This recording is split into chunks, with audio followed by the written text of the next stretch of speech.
stream. I'm doing a little stream.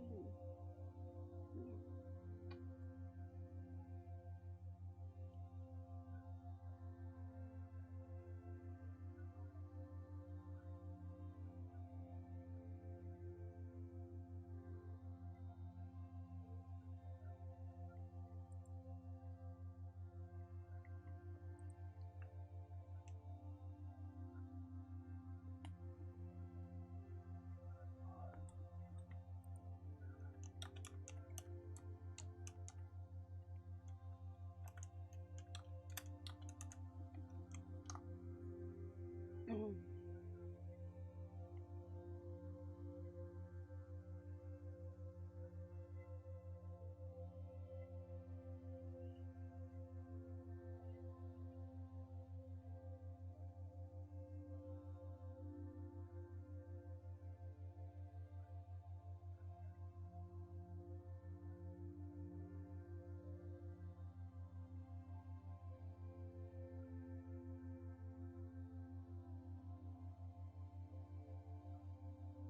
Absolute life hack for clearing your sinuses with facial reflexology. This works. Hey friends, I'm live on Twitch doing a new moon stream, new moon manifestation, and tarot reading. So if you want a free tarot reading or to talk about the moon, you should come through and hang out. It's at twitch.tv/tragicglamourxo. Hey friends, I'm live on Twitch doing a new moon stream, new moon manifestation, and tarot reading. So if you want a free tarot reading or to talk about the moon, you should come through and hang out. It's at twitch.tv/tragicglamourxo. Hey friends, I'm live on Twitch doing a new moon stream, new moon manifestation, and tarot reading. So if you want a free tarot reading or to talk about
hi. I think the sound's okay, but how is everyone? Oh, hold on.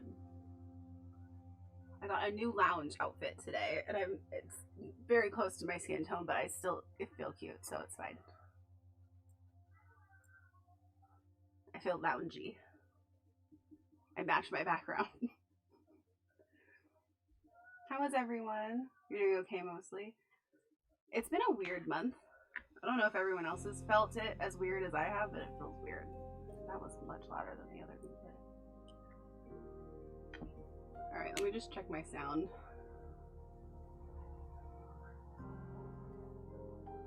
Blah, blah, blah, blah, blah. Blah, blah, blah, blah. Blah?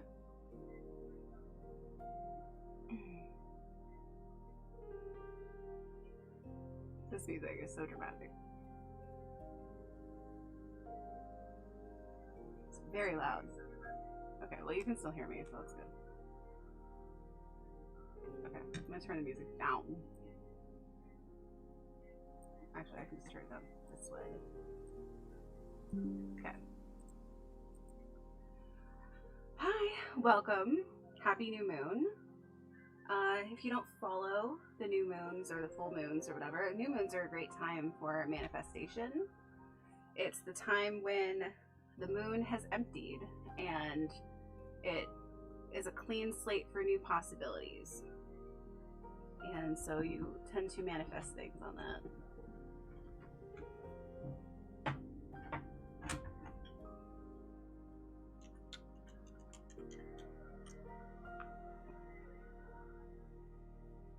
Let's start with getting the ambiance together. Let's get it all set up.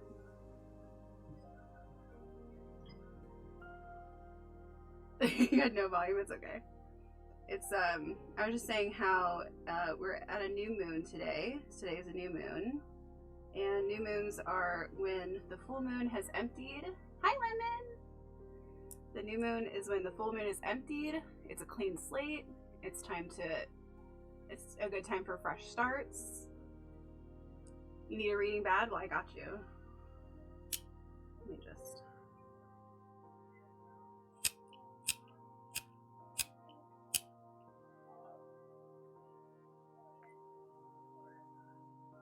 Look at how pretty this cover is for my lighter. This is like light on this side and shine on this side. It's from Goddess Provisions, which is a monthly box I get. It's my favorite thing ever. Because they always send, it's like they send crystals or candles or like cool wall hangings and different things. I love them. I don't usually do like monthly subscriptions, but there's this one I actually really like. You want one, but your internet is shitting itself? No! Well, you can always get one and then you could maybe rewatch it later if it doesn't come through all the way.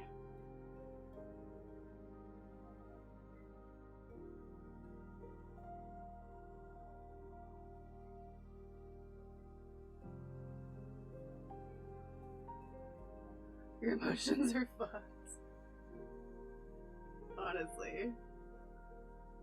What sucks too is like our emotions, you know, I've been trying to talk to my mom about the difference between emotions and gut feelings, because a lot of people mix the two and they think that,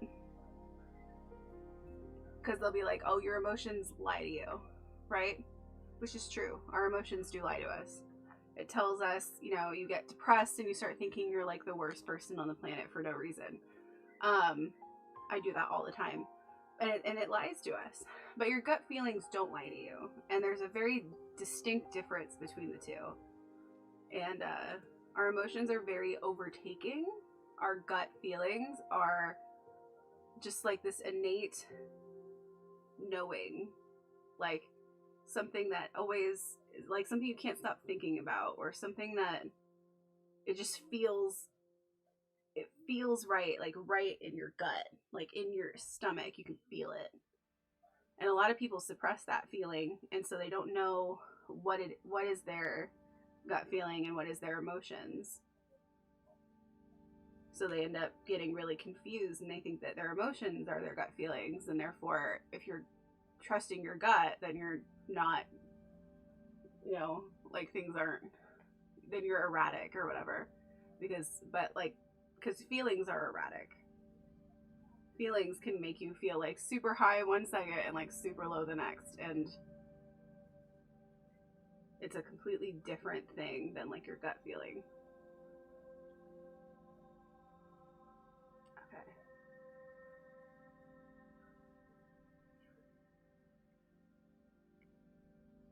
Okay. Did you contribute? How much is left? It's almost there. You're gonna have to buy those games. How you are, you just have to say that you're fine when you're not really fine. But you just can't get into it because they would never understand. Oh yeah. I'm like looking at my sticky notes and seeing all these ideas I wrote down that I forgot about. Your PC is coming soon? Oh my god, how exciting! Congrats! That is so exciting. I wonder if they're gonna put some of those games on Black Friday, because I would like a deal. Hubs came through. That's so good. That's so good. Alright, let me get your life path number because I forgot what it was. Oh shit. 100%. It's happening. I don't know when it's happening. I gotta buy the games, but yes. You can play Phasmo with me. I know, I'm like scared to play Phasmo. I feel like it's gotten scarier since the last time I watched people play it. They've added so much to it. Okay.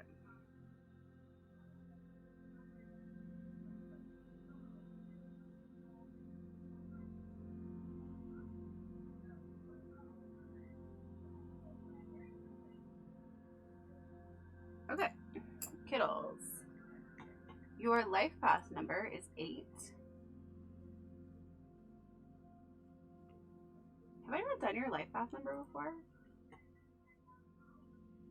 No, I have. Yeah, because you're the manager. Yeah, of course. Duh. The manager. It is a strong, successful, and material vibration ruled by Saturn. Karen. She's the... No, you're the manager. She's seeking you out. She needs to see the manager. You are the manager. You'd be like Carol. No, I'm just kidding. What's the manager's name? In our society, it'd probably be a man, but let's pretend it's not. Carol. Ambitious, business-minded, practical, leading, authoritative, successful, courageous, accomplished, or organized, but could also be tense, narrow, materialistic, and forceful. Alright, so general. Just be Carol. Oh, shit. Got that emote is so cute, Lemon.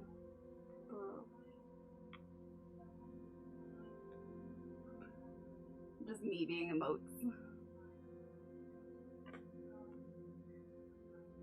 So, who is that? Keel. Alright. Can't believe how fast you guys did the DVD Phasmo one. It was like way more than the last community thing I did. I think the last one was like 10K. This was like 50. Crazy.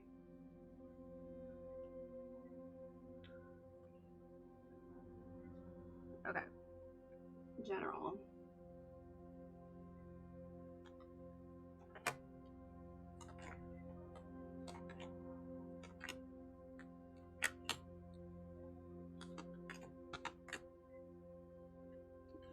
When they're all popping out at me. I'm about to expose how much of a baby I am compared to y'all. That's okay. Everybody is an age. We're all aging together. It's fine. You just have more. You have longer to live, probably. Right off the gate with feeling like disillusioned, just feeling like you're missing out on opportunities, feeling like you're not missing out, but you feel like you're missing, like feeling really like depressed. It's a depressed feeling, which is the basic word for it, instead of going into all the emotions that go into it. Okay, then we have, all right, let me get a full picture. Okay, it's very positive. I'm not surprised you got the Hermit though, too. Withdraw. You got it, Lemon. Okay.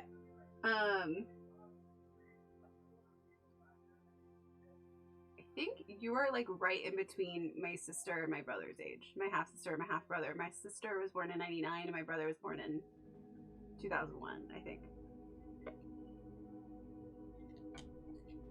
All right. Okay. Okay, so we started off with this, and I think this is kind of where you've been at, like in this feeling of like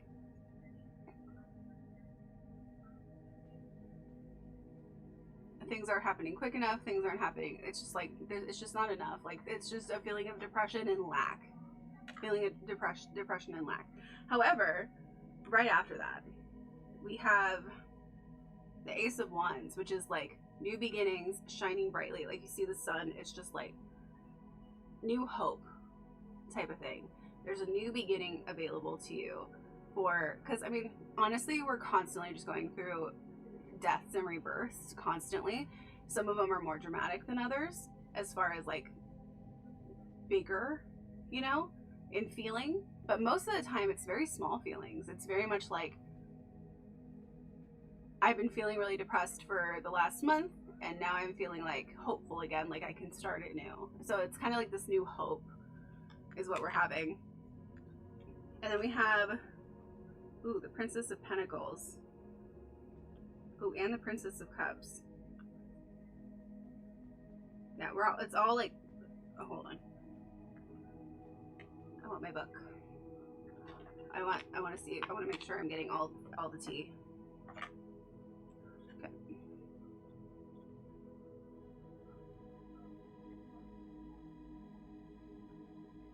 Yeah. Studious, self-reliant, good-natured, potential for a new creative phase. Okay, it goes again, more the creative phase. Then we have the Princess of Cups, and it's an opportunity to follow your dreams. Okay, the beginning of a project. Good news. It's like, this is a very like sensitive, tender,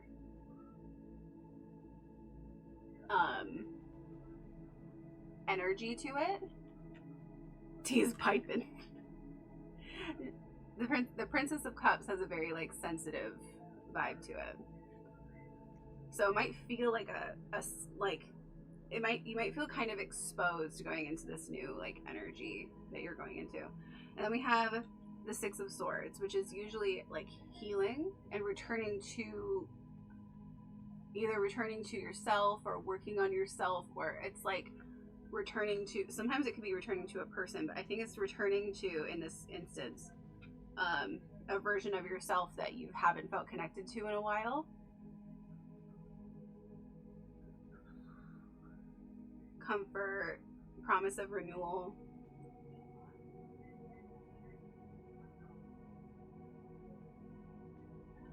Yeah. Oh, and then we have the King of Cups. Tolerant, sincere, compassionate.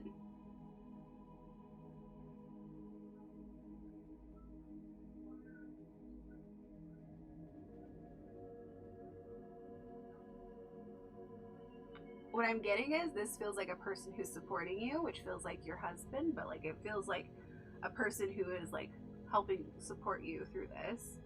But it also could be a spiritual, therapeutic, or cultural project, music, and the performing arts, publishing, artistic endeavors, and exhibitions. Those are the other things that the book says. I feel like it's a person who's supporting, but I read it to make sure that you get all the tea, because you'll know it more than I will. Okay, then we have the Eight of Pentacles, and this is steady progress.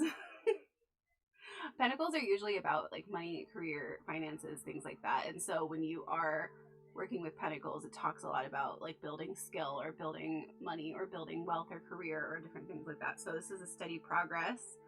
A time for slow and steady work to fulfill a vision. Focus on one step at a time rather than the final goal. Developing skills. Taking pride and pleasure in your abilities. And then we have the Hermit. So it's like feeling a need to be more withdrawn, and if you do feel that need, that's okay, but don't allow it to completely overtake you. You know, don't have it be like, oh, I don't want to be around people at all, and so I'm just not going to be around people at all. Where you need to withdraw your energy is totally fine. essentially creating those boundaries with people, you know? I'm gonna pull really quick because I just saw this really cool idea that somebody does with their tarot readings, and I wanted to do it. So I'm gonna pull one card for something that will help you, and one card for something to be aware of, to like avoid any, like basically what is going to help you, what is going to, I don't want to say hurt you because it's not really going to hurt you, but like what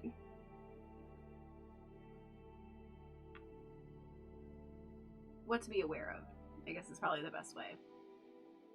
Okay.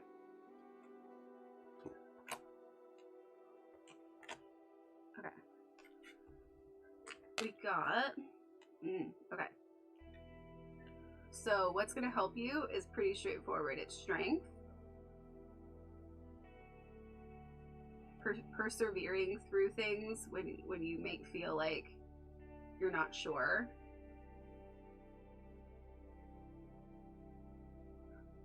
Where's my strength? Where's my strength? just gonna yell at my cards. There she is.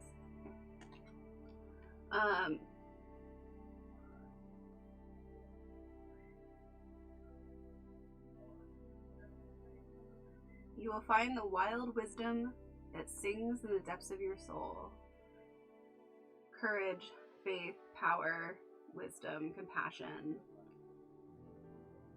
all of that. The thing to be aware of is the Seven of Swords. New ideas challenge old assumptions, and great progress is made. Using intellect, wit, or charm to gain an advantage or recover something that has been lost. Strategic planning or research is often like needing more information. So be aware that you might need more information going forward, but also to be discerning with that information. You don't want to like believe everything you read, type of thing.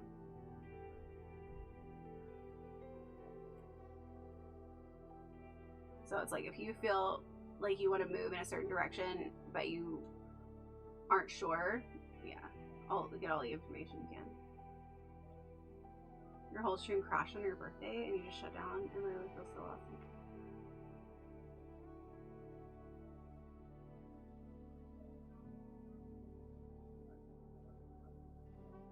Yeah, you know, okay, so I have similar feelings when it comes to streaming where, like, for instance, I took multiple days off the past few weeks because of what I've been going through with losing my dog and just like having a hard time kind of feeling okay in general. And I was dealing with a lot of fear around that with like, well, can I do that? Are people gonna not come anymore? Are people gonna not care? And the thing is that taking a small break or taking little breaks or having different, it's not gonna stop your progress, because the only thing that creates more progress, hi, welcome in, thank you for the follow. The only thing that creates like more progress is just continuing to do it. It's consistency. So like, say you had this, say you decide to take a week off of streaming. It's not going to ruin everything you've built. You know, say you have just a bit overwhelmed and you end up having a bad stream and it like you feel really shitty about it, or like you said, your stream crashed and it was just like it really took a lot out of you, and like none of that is going to derail your future, because you are still on a path to build as long as you keep building it. The only thing that could change your trajectory of progress is stopping. And I think a lot of people don't realize that. And for a lot of people, stopping is the answer at a certain point because they don't enjoy it at all.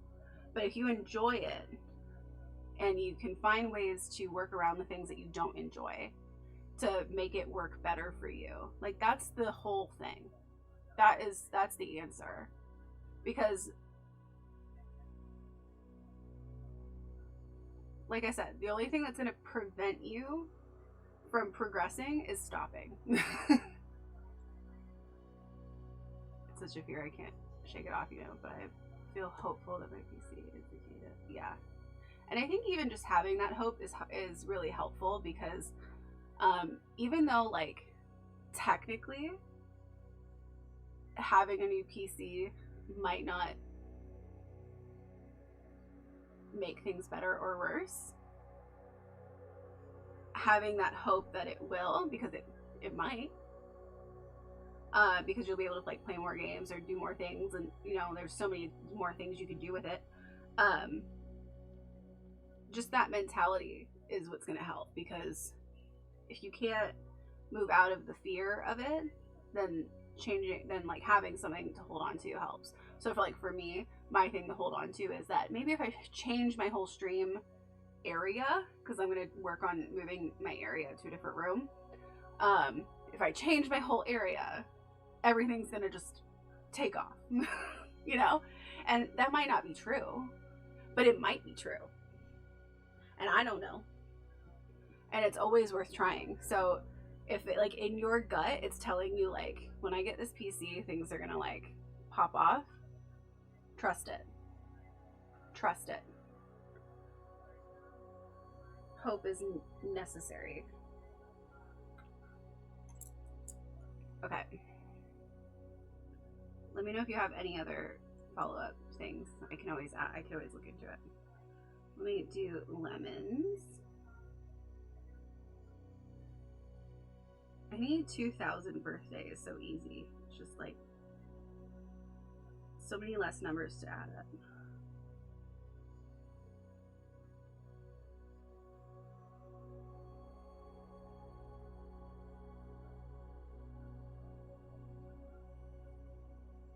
Lemons is 8 too.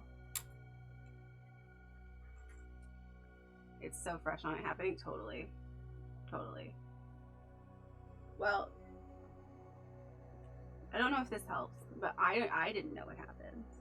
And I would just come into your next stream and be like, hey, how are you doing? How's everything? You know?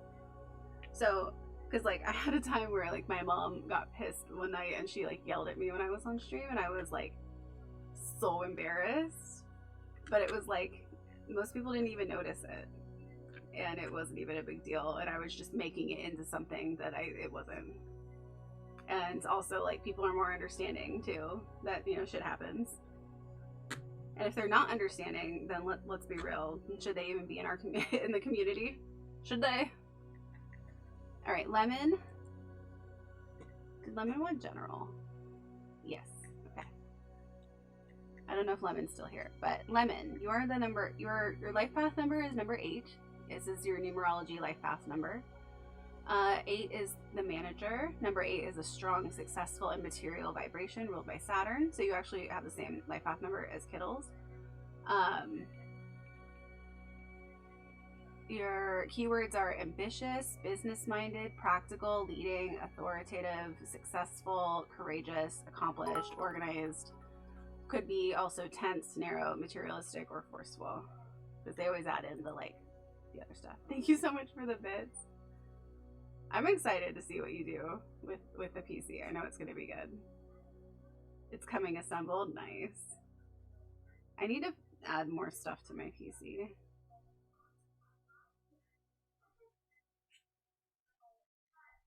But I've been waiting to redo my whole area, and then hopefully it'll change.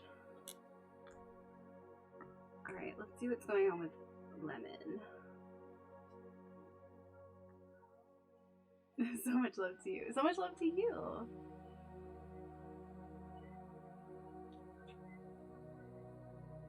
But yeah, if you have any, like, follow-up questions or anything, just let me know.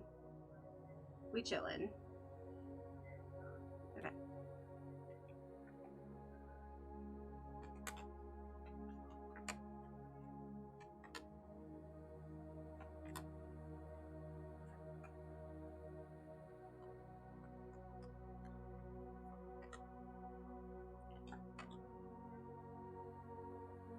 Totally, no worries.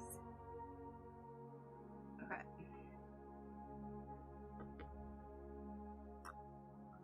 All right. Ooh.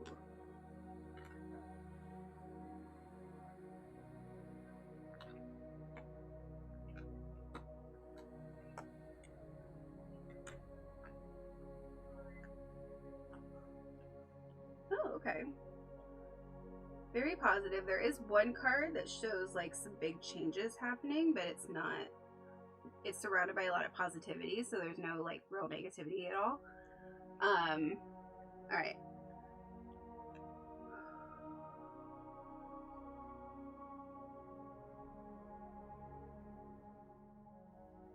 It really just looks like you're building and been working a lot on like building comfort and home and relationships. That's the vibe overall. All right, so we start with the Queen of Swords. This is for Lemon. The Queen of Swords is independent, graceful, analytical, and need to be objective, successful in communications, intellectual, and basically an intellectual person. So it could represent you or somebody in your life. Then we have Strength, which is just, strength, courage, using that strength to do things that maybe you're afraid to do.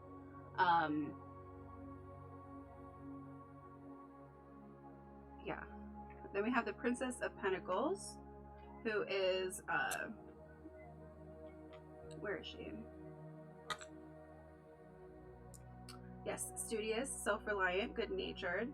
Potential for a new creative phase. Try meditating on the seeds of your creative project that lie in the past and on your vision of them for the future.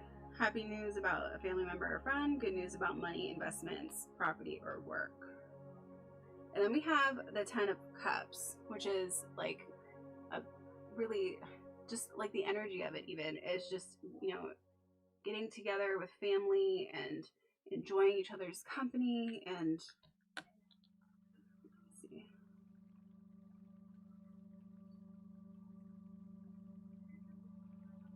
it's okay, Lemon. All right, if you're here now, though, I'm gonna keep going because you haven't really missed much. So basically, so far we have the Queen of Swords, who is a very like intellectual type of person. We have Strength, which goes over. Yes, this is yours. We have Strength, talking about like needing to be or being courageous in what you're doing, and the Princess of Pentacles, who's studious and self-reliant. This could be like building on a job, building on wealth, building on a house, or building on relationships. A lot of this feels like, basically the overall feeling of it feels like building relationships, comfort, and like home is like the vibe. Because then we have the 10 of Cups, which is about like happiness, love, fulfillment, a promise fulfilled, dreams really can come true, and you can be blessed with good fortune, success, and a warm, loving family. Rainbows appear after it has rained, the storm is over, and the indications are that positive situations will endure, loving and permanent relationships, happiness, and just like feeling overall like a feeling of like warmth and happiness. We do have the Tower in here, so there could be some big changes going on or about to happen. Just like things that the Tower usually represents like big changes, so things that might like make you feel like things are getting rocked, but it could have to do with other people, but it also could have to do with just yourself and how you're viewing things. So like, for instance, for me right now, just as an example, I have a lot of stuff that I'm working on healing when it comes to my family, and it really doesn't have anything to do with them because there's nothing they can do about it, and it has everything to do with how I deal with it. So I'm going through a lot of changes when it comes to that, but it's all very internal. So there could be something internal that's going to happen that might shake things up or rock things, or it could be something like a new job or a new place or a new person comes into your life, different things like that. It is next to the relationship card, but it doesn't necessarily mean that there's going to be like a big change in the relationship.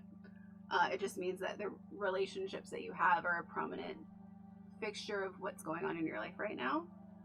So we have the Two of Cups, which is like the meeting of two hearts, people coming together, working together, building together. Then we have the Four of Wands, which is home, comfort, feeling really content and peaceful, and like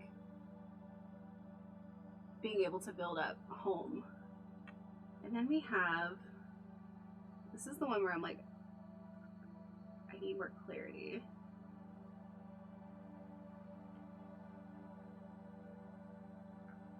It's a very strong presence. All right, then we have the Lord, who's it's like a very masculine presence. But it often indicates like structure and needing routine, needing to do things like a certain way, or feeling like you need to do things a certain way, or could be creating boundaries or causing, or like being protective of yourself. So like, I don't know if maybe you're working on healing stuff right now, but it could be like, if you were, it could be creating boundaries with other people to feel protected yourself. It could also indicate like a father figure or somebody who's really masculine in your life. Or even your own masculinity, to be honest. You may be called upon to act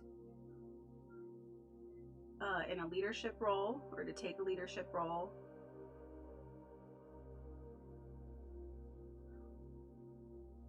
Yeah.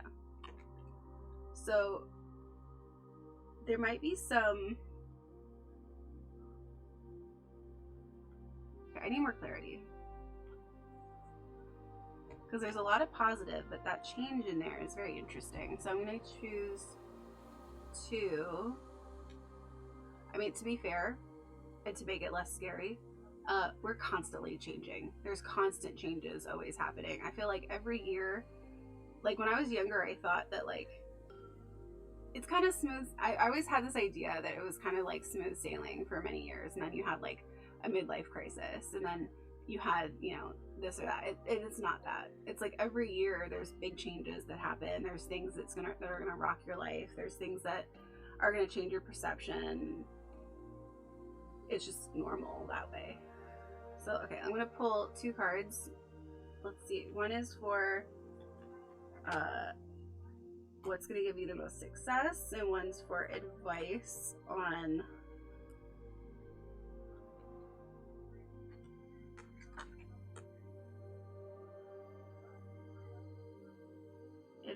like what to work on, or like what might need help. Okay, I need another card.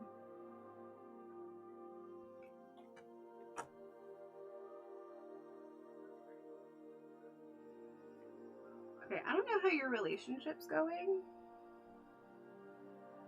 It doesn't have to, well, it could just not be your person. It couldn't, okay. Okay. Let me start over. Because the thing that's like, okay, the thing that says is going to bring you the most success is the Three of Wands. Right here. Your hard work begins to bear fruit, particularly in business, communications, or writing. A good time for long-term planning or bringing factors together in order to launch a project. Productive ideas, realizing long-term dreams and goals. Confidence. So like you're overlooking and you have this like hope and confidence, and like you can feel that. So to focus on this feeling is important. The feeling of like hope and the parts of life that you're feeling success in, like that is a good thing to hold on to right now. We got this one again. So I don't know what's going on with your relationship, or if it might be a relationship with a specific person, like a family member. or family members or a friend, but there's some like depression and like hardship with that. It's like feeling maybe like not fully understood or not fully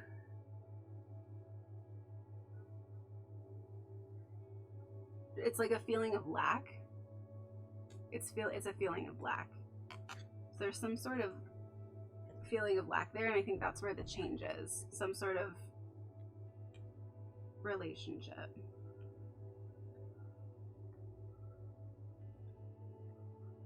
I'm gonna pull some more just for clarity and see what it says.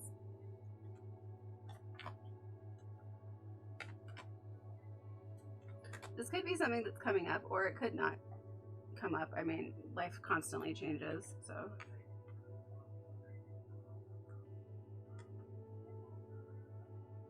So then we have the Queen of Wands.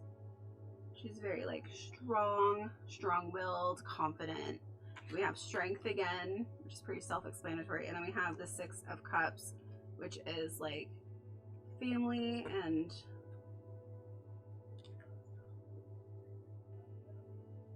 reunion, integrating past with the present,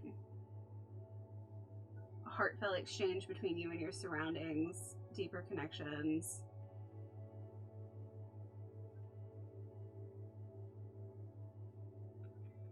Yeah.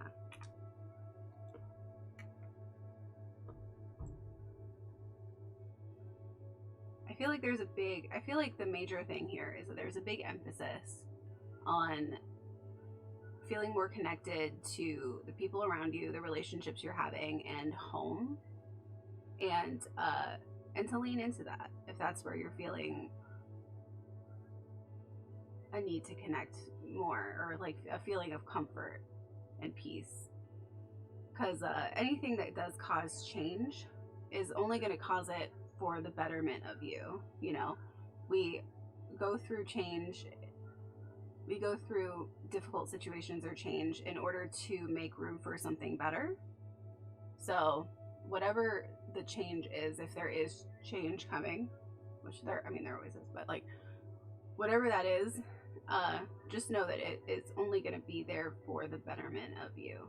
So it's not something to be afraid of. And that the focus is mostly going to be on home and relationships, and to lean into that if it brings you comfort. I don't know if that helps. But if you have a follow-up question, let me know. Oh, the little squirrels. The little cheesy squirrels.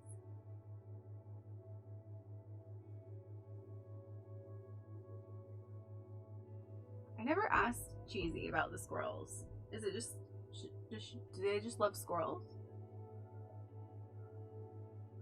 Is there a specific story around the squirrels?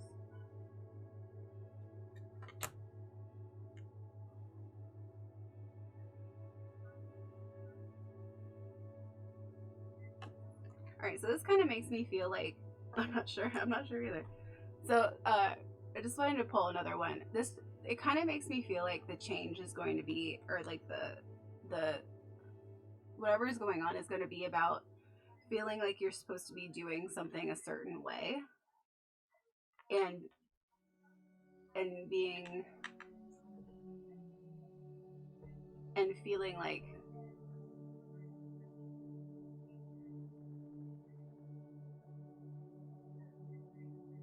you don't want to do something in a certain way, and other people think that maybe you should, type of thing. That's the thing I keep. Bruh. Hi, welcome in. Thank you for the follow. If anybody would like a tarot reading, let me know your birthday, month, and year, or if you know what your life path number is, you can just let me know that, and your question, or if you want a general reading. And if you have had a reading, you can always ask a follow-up question.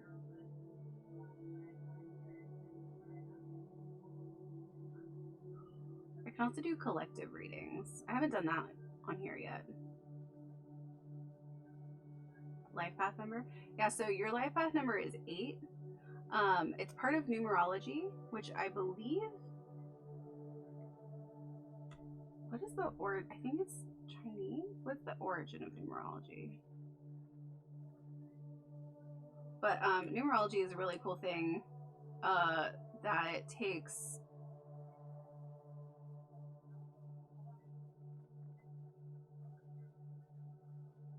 Ooh.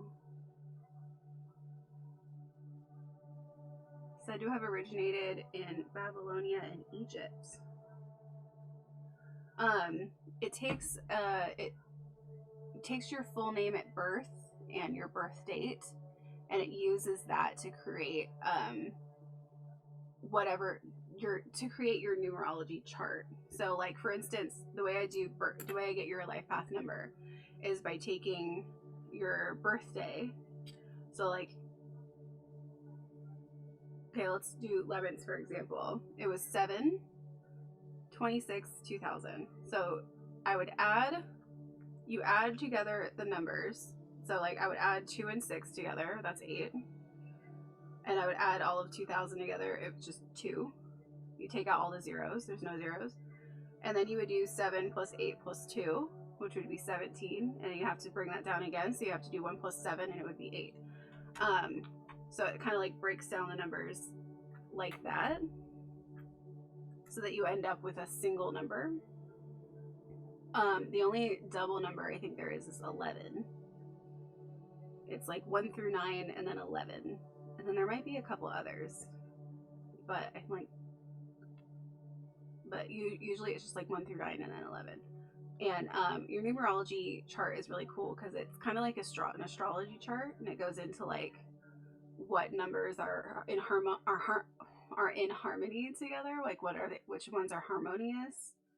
And it's just another cool way to like learn about yourself. So there is an app for it if you're at all interested in getting like your full chart, called Numerology. And I'm sure there's other places online that you could get it too. It's kind of like, well, it's not like Human Design, but it's in the same vein as like getting your astrology chart done, or like numerology, Human Design. It's all kind of a similar way of learning more about yourself based on how you were born. So I always think it's interesting. When I first got into numerology, I was like, well, I've always been the person to like look into a bunch of different things and see what they mean.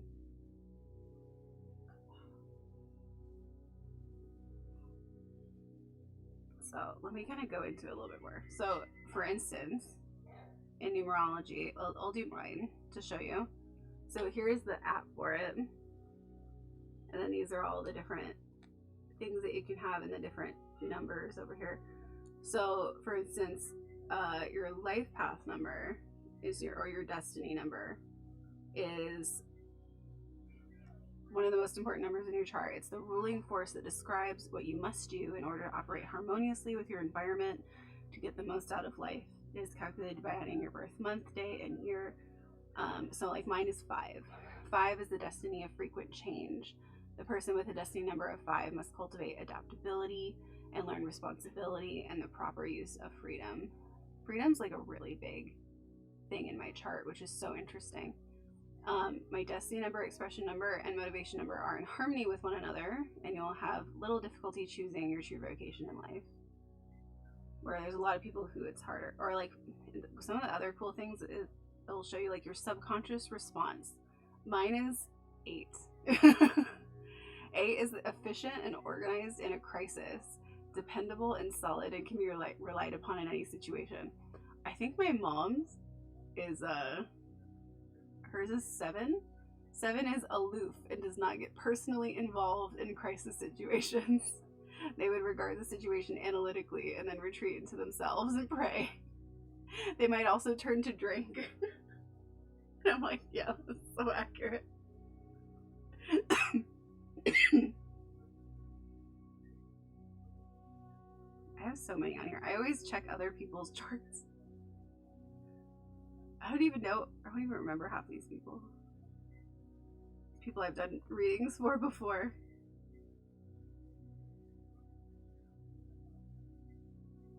And then it goes into like different, like your life cycles, turning points, challenges. Challenges are so interesting because I'm seeing that a lot of people,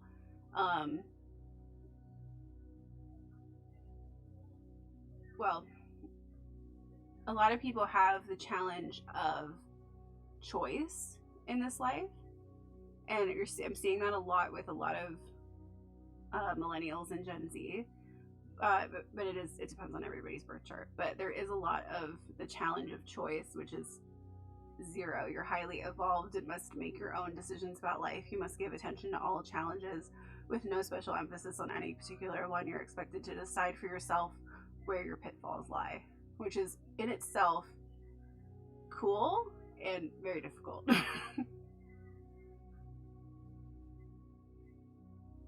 My other challenges are both 4s, which is you must learn to center yourself between being a workhorse and being lazy. Thanks. I wonder if that's my mom's number, right? It's crazy because I'll often try to put like family members in there if I can get all their information.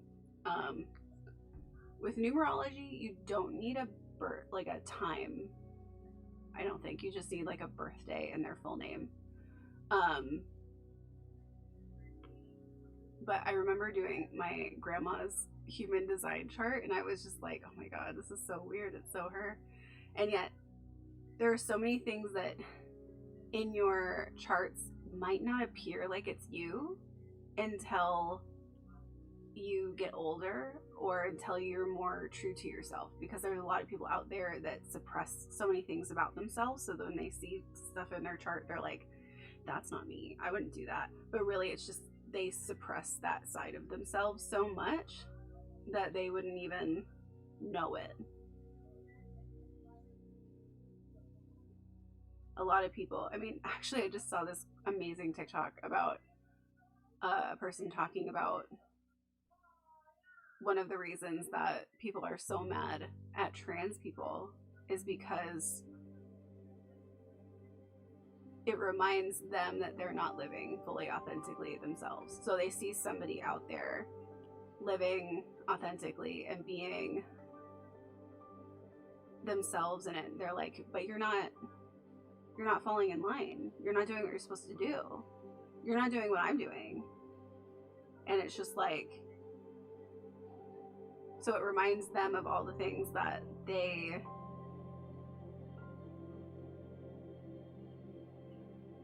don't want to work on in themselves. And really, whenever you meet somebody, and I think that's one of the things, I've always felt like I couldn't be my full self with my family, and that's something I'm working on right now, because I would always see them judge people who were being really outwardly themselves. You know, if you were being like loud or really vibrant dressing, or like just different, if somebody was being different, then they would be judgmental. And so I would be like, oh, okay, well, I can't be that way. I have to be a certain way, right? And it's so hard to remove yourself from that mentality. I was talking with my mom today, like, she gets kind of defensive of the family because she grew up in that same energy, but she did rebel against it. And now she feels like she can be herself and she doesn't have to suppress it, even though they still judge her. But she knows, like, this is me, and I'm just gonna be me. But I haven't fully gotten there because of a lot of reasons. But so I have to create boundaries with my family. I have to put up these walls in order to work on myself and get to a point where I don't care what they think, so that eventually when they do start bringing up things that would bother me, it's not going to, because I'm so secure in who I am that I don't really care what they think about something. And I'll be able to talk to them more objectively and analytically, as opposed to with all of the emotions that I feel because I feel triggered and suppressed. So that's something I'm personally working on right now. And it's really hard. Your mom is a one.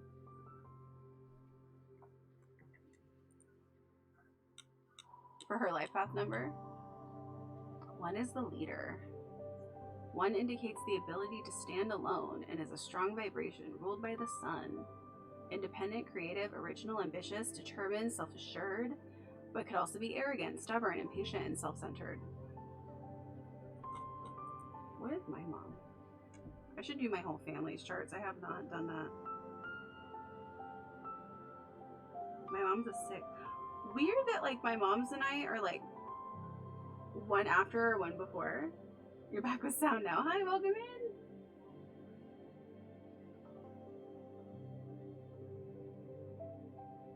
I want to see what it says on. I wish it would just tell me what each one is, but I have to go through here and find people with similar ones. Oh yeah, there is a 22. There's 1 through 9, 11, and 22, and I have 1 friend who I've met who has a 22, which is crazy. Ashlyn has an 11, no wonder. Just going through everyone's. There's a 2. I'm trying to find 1.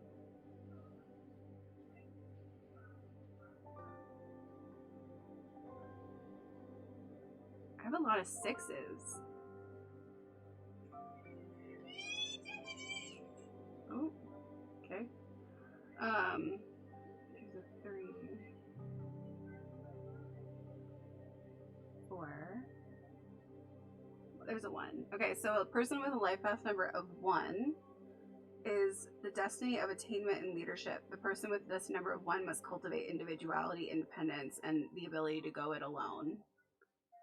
Your brother's also a 1. Did we discover that I'm a 1? Are you? I think we did. Because that was like, you're a leader. I remember reading that. Like, you're a leader. Wait, I was wrong. No, it's okay. I think Mojo is a 1. Who here is an 8? I want to read about 8s. My sister's is an 11. There's a 9.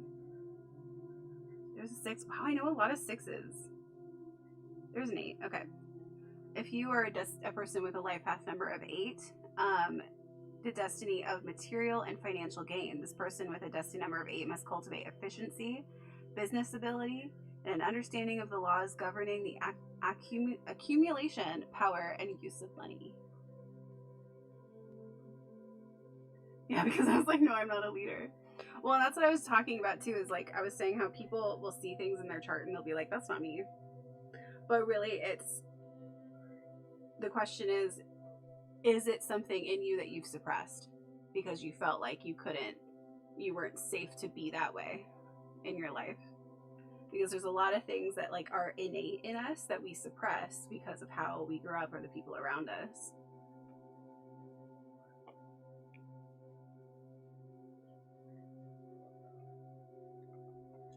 Like,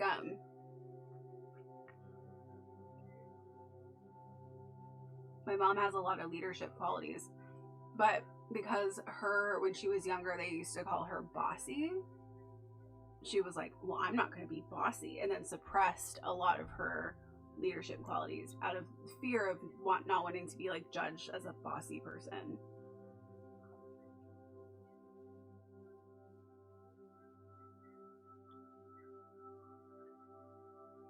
It's crazy because like to be able to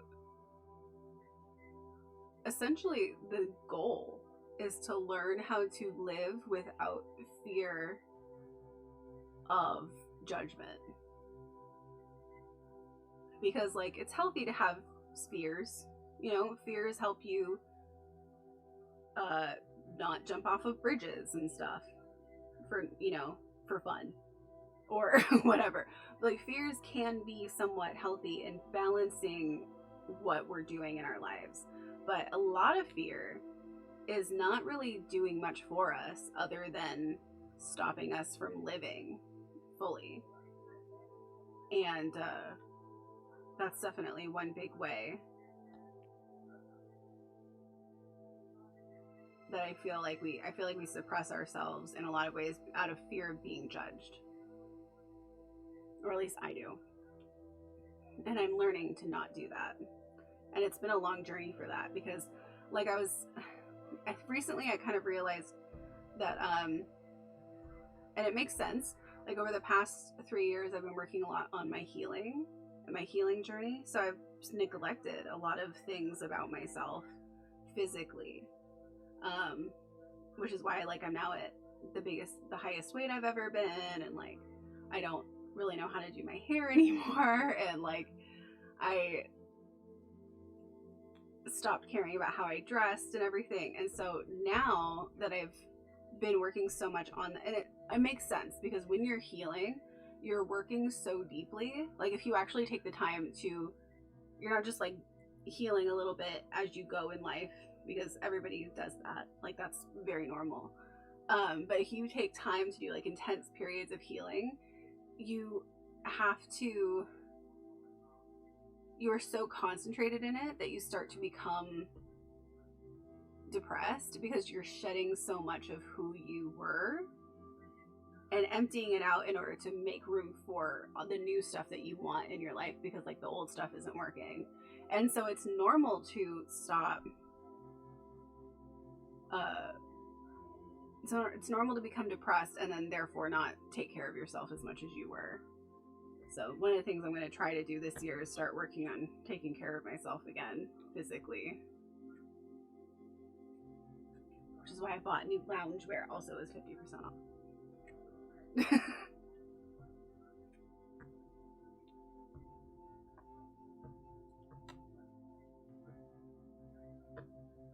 But like I have goals of wanting to build a career and find a really loving relationship with someone who I can build a life with together. And I don't think it's possible to find that if I don't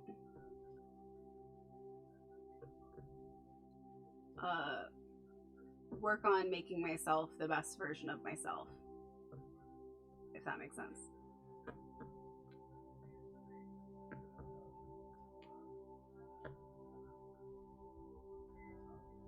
Alright, if nobody wants a reading right now, I'm going to do a collective reading.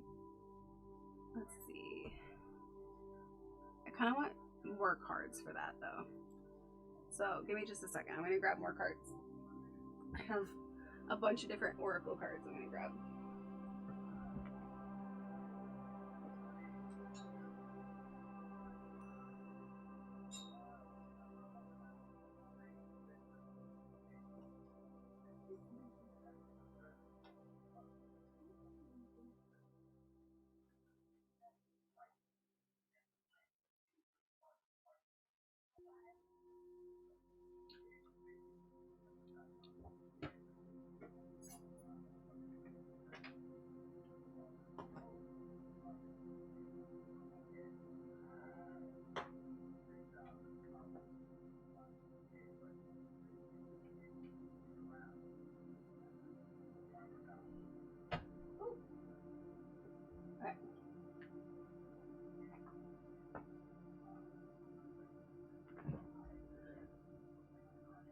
Trying to decide if I want a general or another love life one.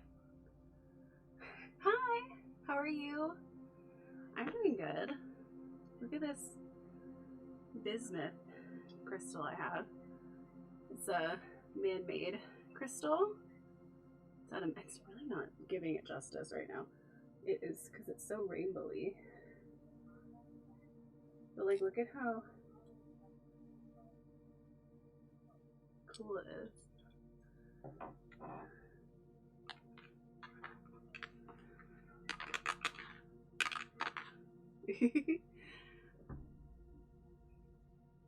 I don't really do a lot of ASMR, but I'm hoping to do more of it in the new year. And every time I like touch something, it's like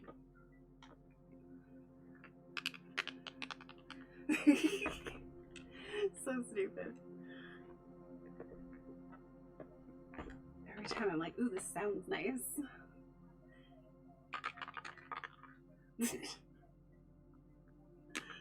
Okay.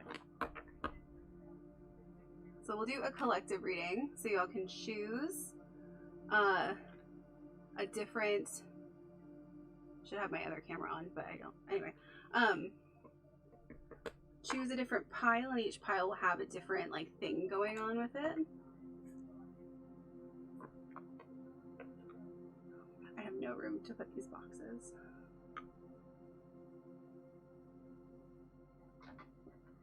Hello, Jimmy. My dog's just staring at me.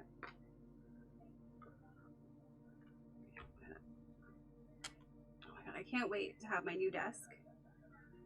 It just came in the mail. I have to put it together. But it's bigger. I'm gonna have space. Can't wait for space. I love space. It's my favorite. Okay, I have, I'm gonna do 4 different decks for this. We have the Ritual deck. These are all different Oracle decks.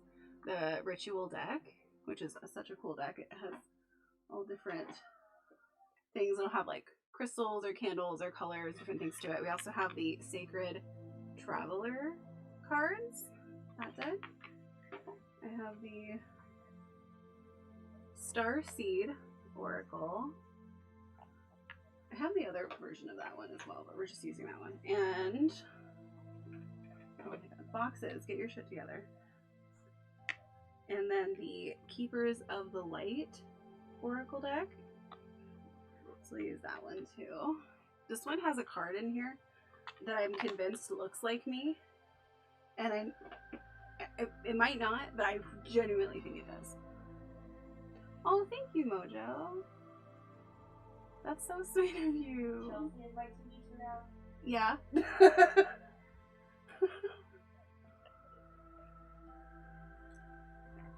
It's fine though, you can keep it. It's not that loud.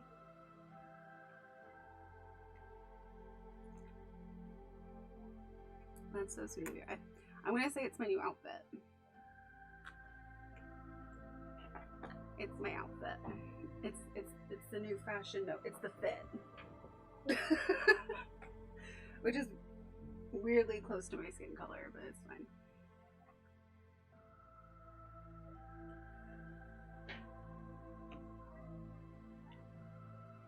I've also just been working a lot on my mentality for the past week or so, and I think that might be showing through. I'm also wearing Moldavite right now. Just all the reasons it might be. Okay. So I'm just going to blindly pick a card for 3 different stacks. There's 1, 2, 3. I'm gonna do this with you too. I'm gonna pick one with you. That's 1.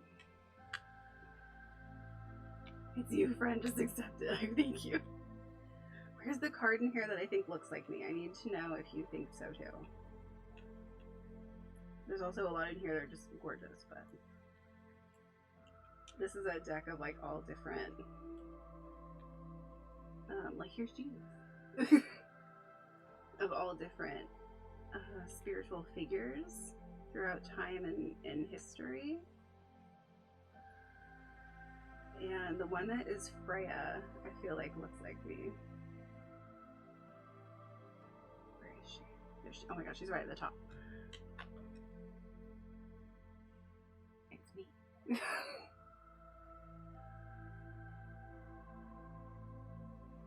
I mean, maybe the face shape's not totally right, and the eye color's not right, but like, so she does look like you. I saw it. I saw it in the deck, and I was like, "That's me." What the fuck? Did you get my picture? It's like, where'd you get that?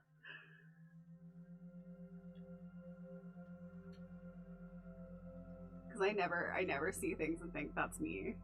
I'm like, but that one I did. Like looking around, is there anything else I feel that way about? No. Okay. We pull a card from this one for each deck.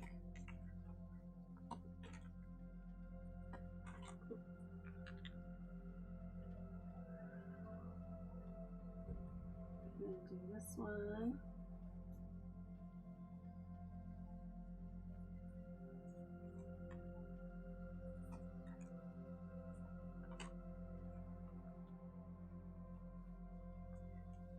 And this one. I actually really love this deck. I think it's really pretty. It's like simple and pretty. Like it has like carnelian is the crystal, or rose, or candle colors, or a cauldron. I just think it's such a cool idea, and then it has like a lot of reasons why each thing is there. Okay, we're gonna go there, there, there. And I'm gonna pull one tarot card for each.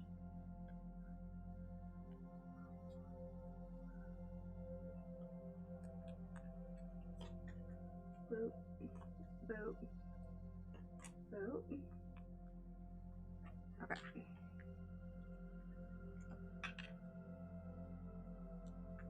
2, 3.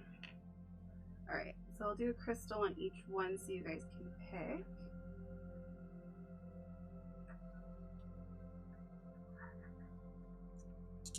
Alright.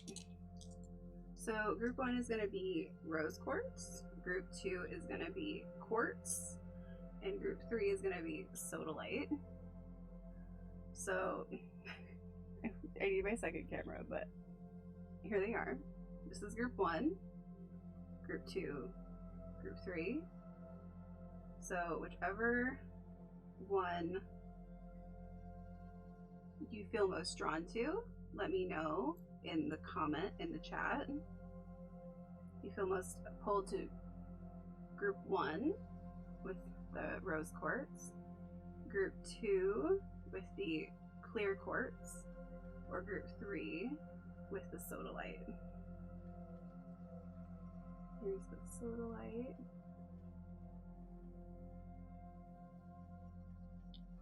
Here's the clear quartz.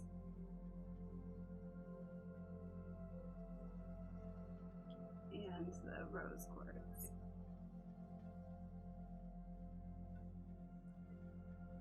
These are just the crystals that were closest to me. I could have done bigger ones actually. But yeah. So you don't have to overthink it. Whatever one feels right for you. You could also feel gravitated towards 2 of them. Whatever information feels right for you is what you take. Whatever information doesn't feel right, you just leave it. It's not maybe not meant for you, maybe meant for somebody else. And then I'm going to go through each one and you can see what it says. So we have group 1 with the rose quartz, group 2 with the clear quartz, and group 3 with the sodalite. So I'll start with group 1. I always tend to go towards rose quartz, so I feel like this one's the one that I was going to pick, but I'm going to go through all of them, of course. So group 1, the rose quartz. Let's see what we got. We got the golden children.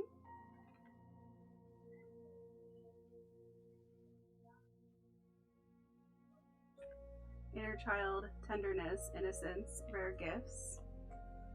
Yeah. Lady Nada, heart awakening. Awaken to acceptance and divine love. Give and receive in balance.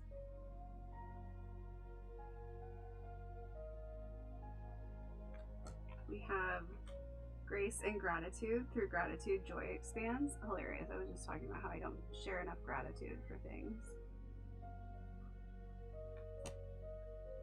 Then we have Palo Santo, devotion, creation, and holiness.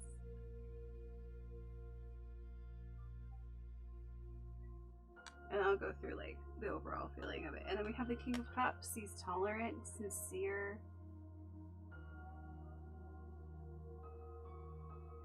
He's sitting there, he's calm, he's peaceful, he's looking out on what he's built.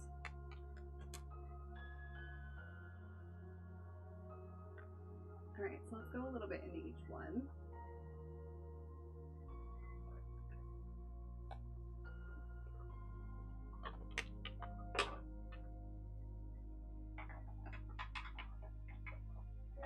Oh my god, give me all your books. Okay. So for the golden children, we have right here from the Starseed Oracle. Don't fall down on the ground. How rude.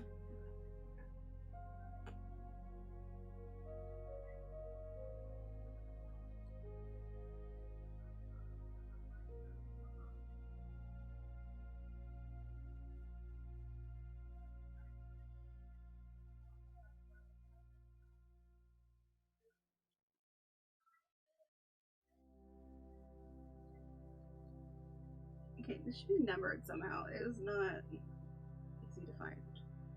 There it is, okay. So, golden children.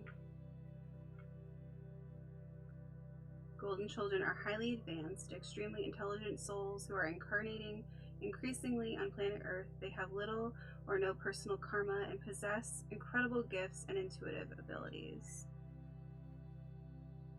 Golden children are born with a very clear mission. Many remember it from a young age and begin answering and sharing it early in life. Due to their unique intelligence, they find themselves easily bored at school. Most have never incarnated on Earth before, and so, if they're not supported in the right ways, they struggle with physical life here. They're often referred to as the new humans. If you pull this card, it may be a sign that you're being called to mother, father, or nurture a child. You may be called to tend to your own inner child, a creative idea or a project or a new beginning, to treat yourself or the new beginning with sweet, tender love, to nurture and nourish it, to give it every chance to grow and reach adulthood, to encourage it, to water it, to see the world through the innocence of a child, to see yourself and all others as innocent children, to remember that deep down everyone is trying their best, and if they're treated with a tender heart, they'll not harden as they journey through this great adventure called life. How can you treat yourself more tenderly? I love that.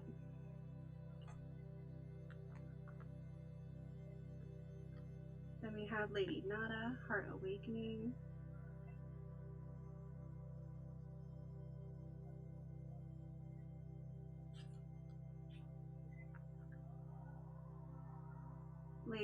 Lady Nada is said to be another incarnation of Mary Magdalene. But even if she is, the energies are slightly different. Lady Nada is a mighty spiritual priestess of love who once existed in the land of Atlantis.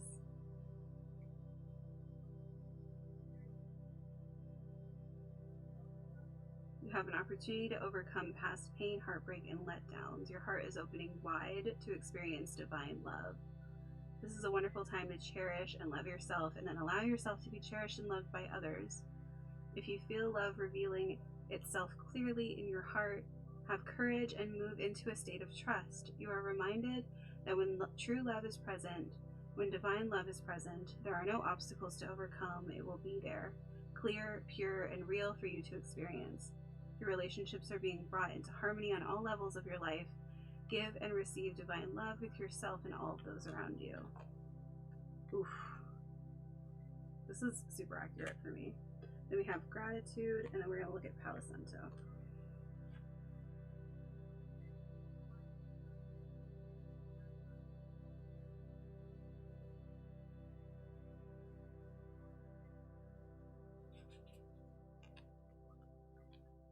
It is safe for me to create. The sweet-smelling holy tree comes into your life to remind you that not only is it safe for you to create, but that creation is sacred.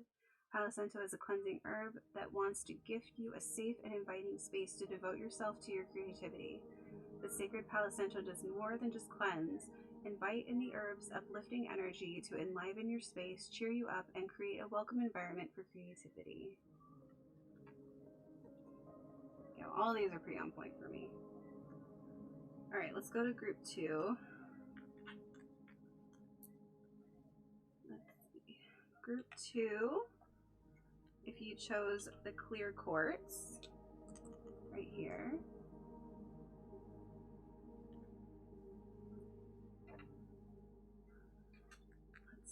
have fall into my arms, surrender, holding the opposites, extremes of life. It's so pretty. Surrendering to life in general, which is very, very hard to do.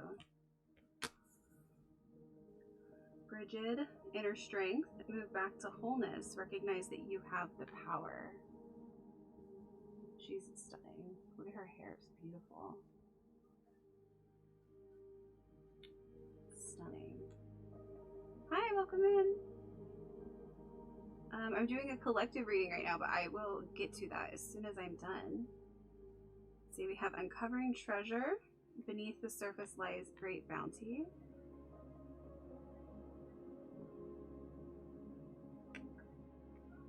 We have frankincense, meditation, perception, concentration.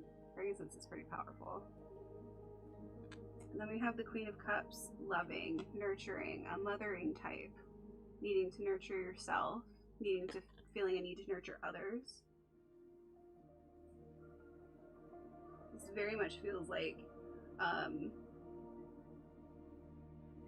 being on the cusp of realizing your true strength and giving into the belief that you are, in fact,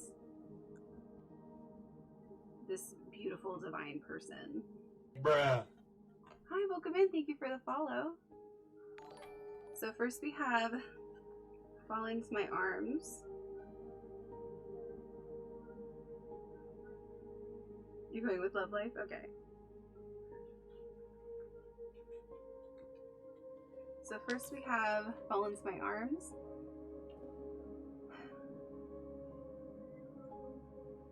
So often we see things as either good or bad. When things go well, we make it mean that we're being rewarded, and when things are bad, then perhaps we've done something wrong.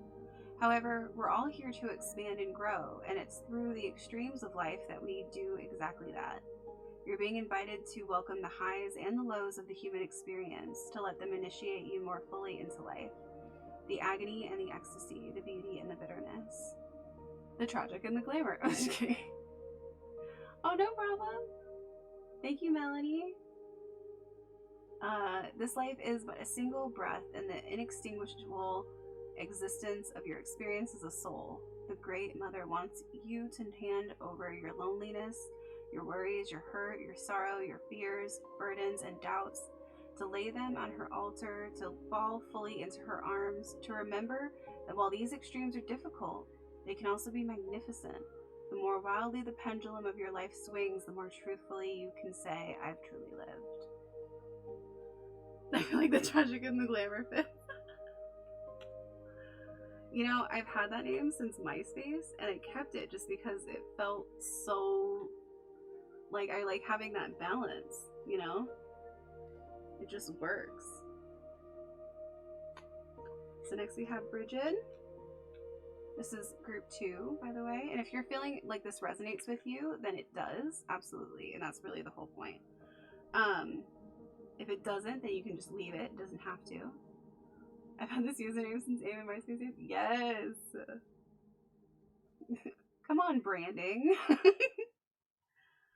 Brigid is a Celtic goddess of Ireland who's closely associated with fire and the time of spring. She's the twin flame of Cernunnos. She was so well loved by the Celtic people that when Christianity came to Ireland, she was adopted as a saint of the Holy Wells and other holy places. She's a powerful figure who can help us channel our energy into something that is important for our growth. Your spiritual fire is growing within. Recognize that the power of your soul is greater than you think.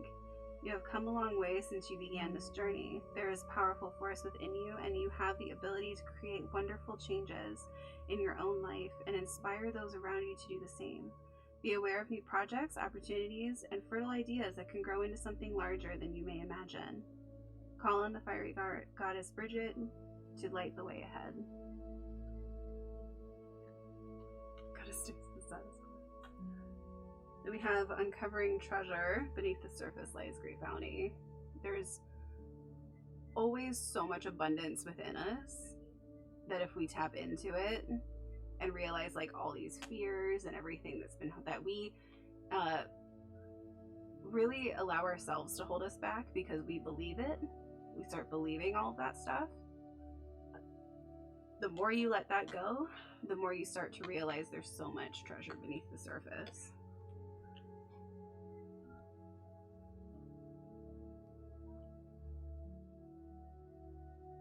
And then we have frankincense. I quiet my mind to see the full scope of life. Frankincense is the ultimate herb of concentration and meditation. Its warm scent wafts into your life to ask you to spend some extra time in quiet reflection. There may be a message for you or a different perspective that needs to be seen. Building is more time for quiet reflection. Building in time for more quiet reflection might mean adding on an extra 5 or 10 minutes to your already established meditation practice, or recommitting to a meditation routine which has waned over time. Essentially looking inward and taking time to look inward. So that's group 2. Now we're going to do group 3, which is the sodalite.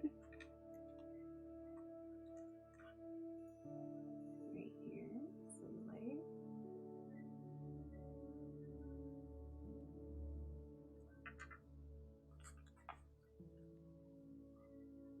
We have empathic starseed, energetic sovereignty, absorbing what's not yours.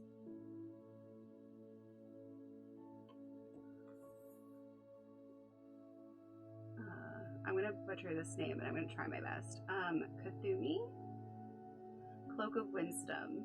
You already know the answer you seek. Trust what you know.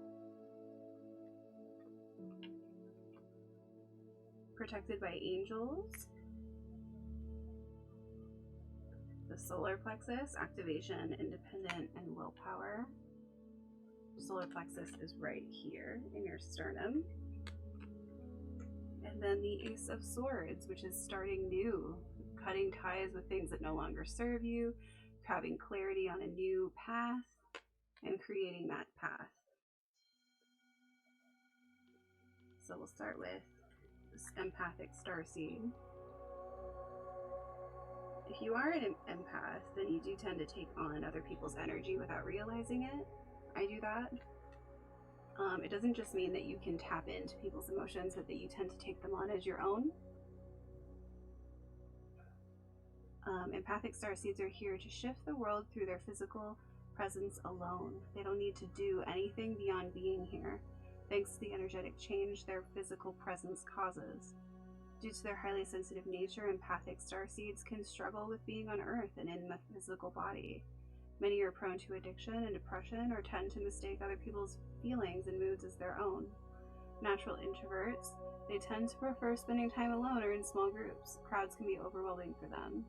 If this card appears, consider lightening the load energetically. Don't put yourself under such pressure to go out into the world. Be gentle with yourself. Allow extra time and care to recover energetically. If you're feeling pressure to keep up a certain pace, instead, put on the brakes and treat yourself like a precious baby. Those are reasons I'm always like, I'm a baby. Do whatever you can to take the pressures of the world off your plate. Switch off to switch back on. In today's world, it's normal to feel like we should be doing more, but perhaps being present in our life is enough. This could be a phase you're going through, or simply how you're being called to live your life. If your work involves giving to others, right now you're being called to keep something to yourself, something for yourself. You don't need to transmute it all. It's okay to look out after your own growth and healing before feeling you should offer it to the world. Indeed, it's necessary if you want to continue to do so sustainably. Hi, welcome in. I'm just finishing up some collective readings, and I'm going to go back to personal readings. Let's see. Then we have... This is group 3.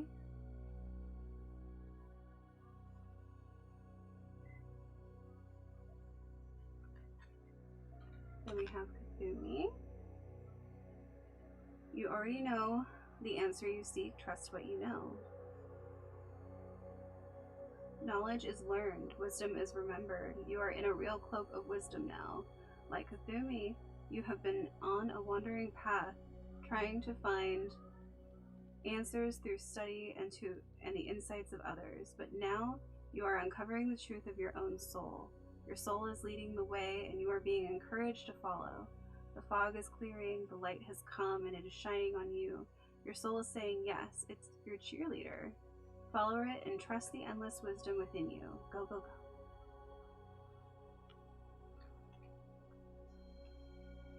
You're protected by angels. And then we have our solar plexus, which is our personal power center. It's in your sternum right here.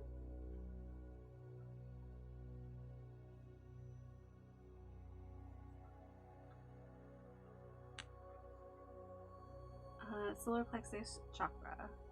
Activation independent willpower. Unlimited power lies within me. It's time to supercharge your goals. The solar plexus card is here to help activate the unlimited power source that lies within you. Have you been putting off any goals or ambitions? It's time to put down any excuses and take action. The ability to accomplish any task resides within you. So it seems like group 3 is essentially needing to start concentrating and trusting themselves for a new beginning.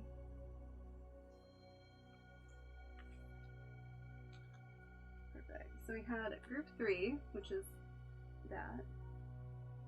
Group 2, which was talking about learning how to trust themselves and give themselves grace to work on themselves more. And then group 1, which was to trust yourself in your creative process and trust that you are, essentially it's all about trusting ourselves, which is actually kind of weird, but yeah, that's the vibe. That was what the vibes were. All right, let me separate these cards and then we'll get back into our personal readings.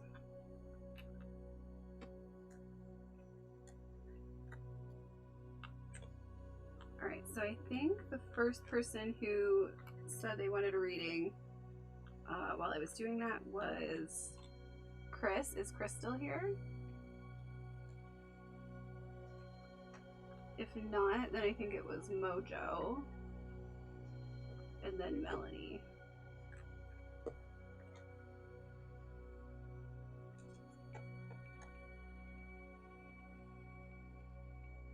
Okay, and then Mojo's, I believe their life path number was 1. Alright. In their places. Also, if you would prefer me to use a different deck, one of the other decks that I have, instead of my regular tarot deck, which is this one, then let me know, because we have choices and they're out and available for us. In fact, let me get out all the books so I can just like show them and be like, here are your choices.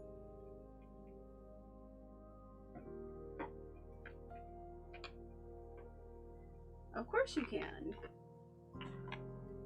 Of course you can have a reading. Okay. Okay, so Chris hasn't answered, so I'm gonna go with Mojo's next, and then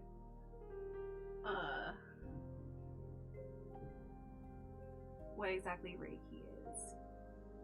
I feel like it was always the passing of energies, but I may be thinking the wrong thing. I remember when I had an injury.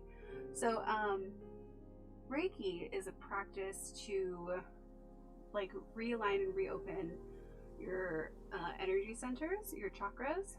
I do Reiki, yeah.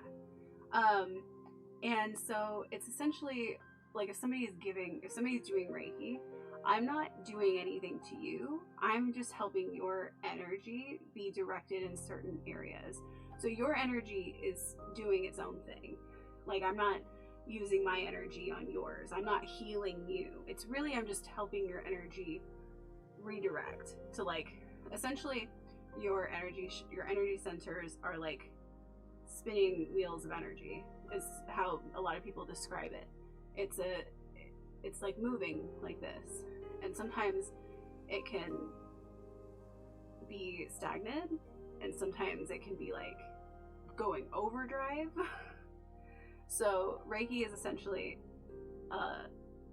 realigning them to be back into just going in their normal flow of energy, because when it's stagnant, then you're more closed off in that area. So for instance, if your heart chakra is stagnant, then you might, or closed is what they call it, then you'll be like less open to receiving love or being able to give love at that time, because you have a wall up there. It'll feel like a wall's up.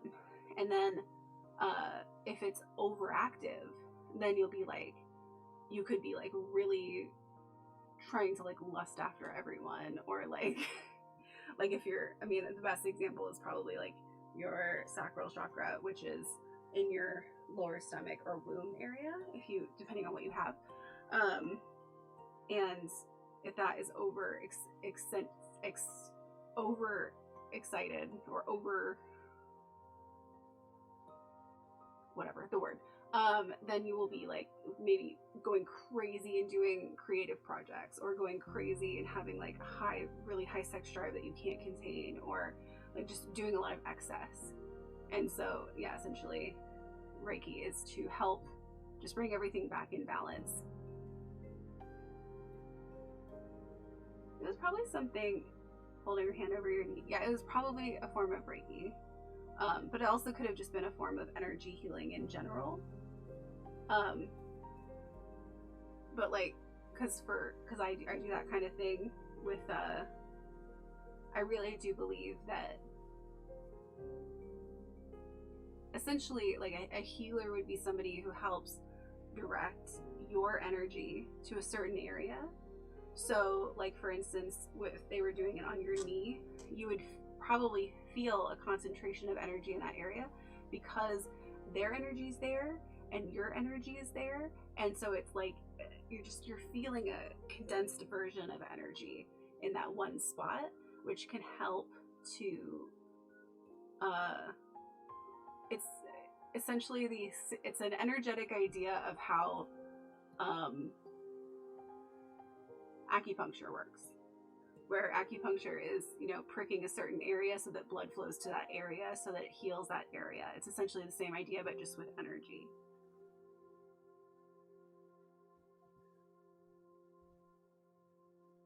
Yeah. Okay. All right, so list.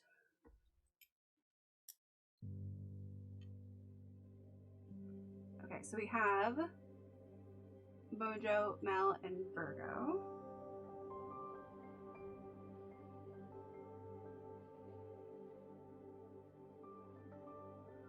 So if you remember your life path number, let me know it. If not, then I will figure it out. So for instance, I'm going to figure out Mel's, which might be one of the easiest ones to figure out. Oh, you have my dad's birthday.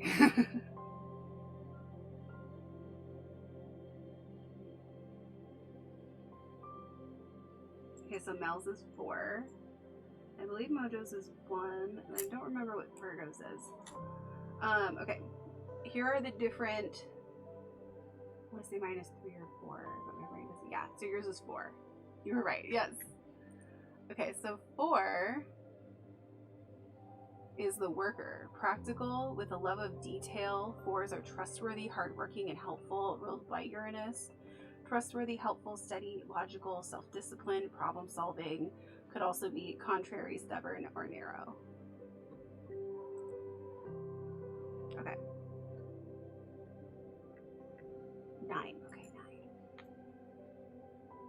Perfect. All right. Mojo, I have yours first. Do you want to go first? And if so, what cards do you want me to do? So we have the normal tarot cards. Me? Stubborn? No way. Well, and you're a Capricorn, so it just makes sense. But my rising is a Capricorn, and I'm a Taurus, so it's like double stubborn. Okay, so we have, for everybody who has a reading coming up, you can look at the different cards and pick which one you would want.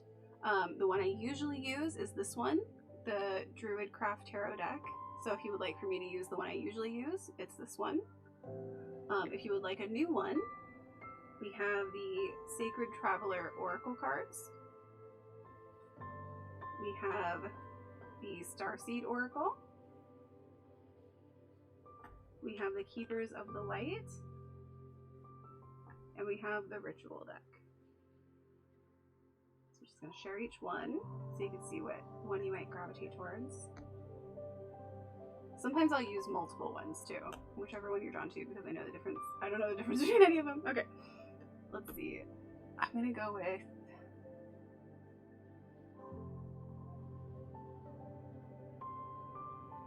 that one and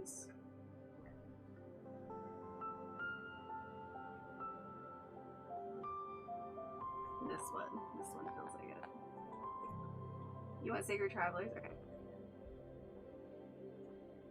Alright, so I'm gonna do 2 for Mojos. Oh, and yours is only number 1, so I'm just pulling 1 card for each, but we'll see how that looks. You know me. Okay. So Mojo wants to know about their love life. Let's see what we get. Your Travelers is this one. Okay. Would you rather see my face or the cards? Because right now I don't have both my cameras plugged in, but I'm not sure. I'm going to show you the card either way, but I don't know if you'd rather see my hands. Okay. Let's see. That one.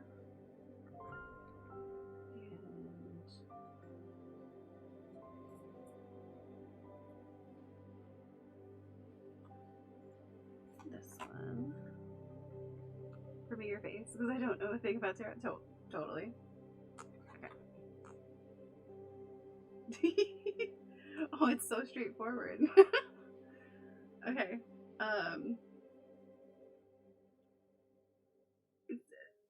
Honestly, it's okay.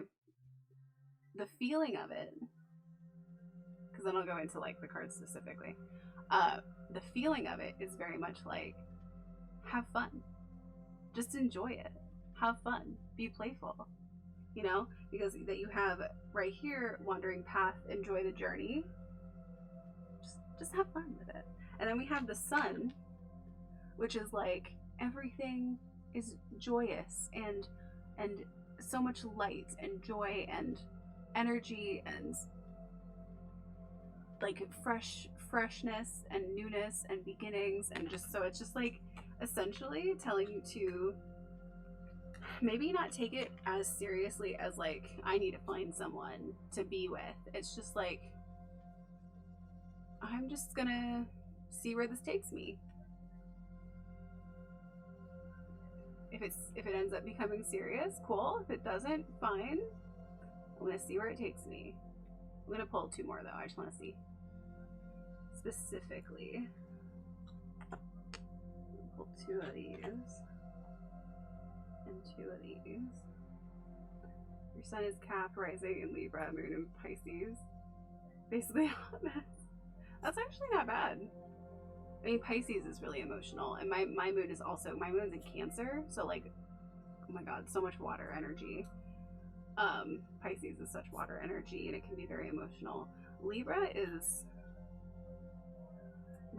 both Libra and Cap are a little bit more, well, Libra is balanced, and Cap is more grounded. Libra is also more like about aesthetics. Very into aesthetics right now. I feel like the aesthetics of Taurus and Libra are similar. You're a Libra sun, Gemini moon, and Virgo rising. Libra sun. The Gemini moon sounds difficult. The rest of it sounds chill. The Virgo rising makes a lot of sense in the introvertedness of how I've seen you. Like you have such a an interesting personality, because I know that, like, when you're confident,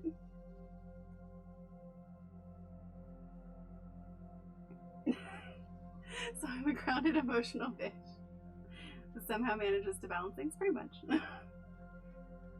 Mojo has such an interesting energy because when you're confident, I can feel the leadership part of you.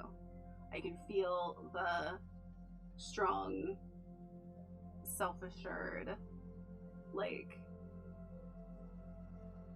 courageous part of you. And then when you're just like more in your feels, or in your hermit mode or whatever, then it's more like that, just chilling, just sitting back. Don't mess with me. Gonna have a little bit of a wall up over here. Don't try. You know. Taurus moon, interesting. Leo sun. Gemini rising. Leo sun. Me. Being the center of attention even when you don't realize, or you, like, even if you are not intentionally wanting to be.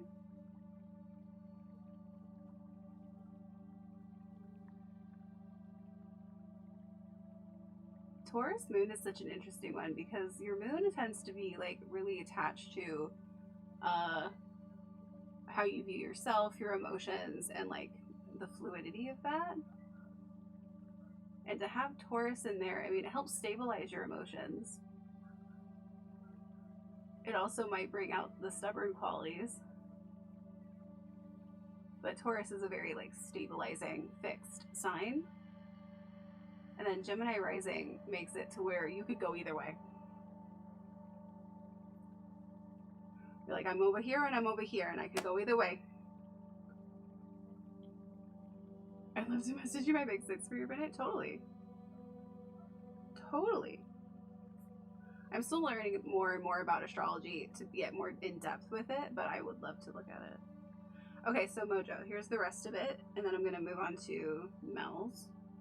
So I pulled a couple more cards. Yeah, we got Watching Clouds, Lie Back, Rest, and Relax. And Grounding, Go Deep and Explore Your Roots. So it's essentially like telling you to keep working on yourself, which then goes into Eight of Pentacles. Working on building something and creating something. So working on yourself. And then we have the Star. Don't look at her boobies. But also do, but don't, because TOS. But she's beautiful. Anyway, the Star, which is just a very there's so much like lightness and hope and playfulness in this reading that it's just like, keep working on yourself and have fun with it, is the whole message. Because as you continue to work on yourself, you're going to attract the person like you that you want to have in your life.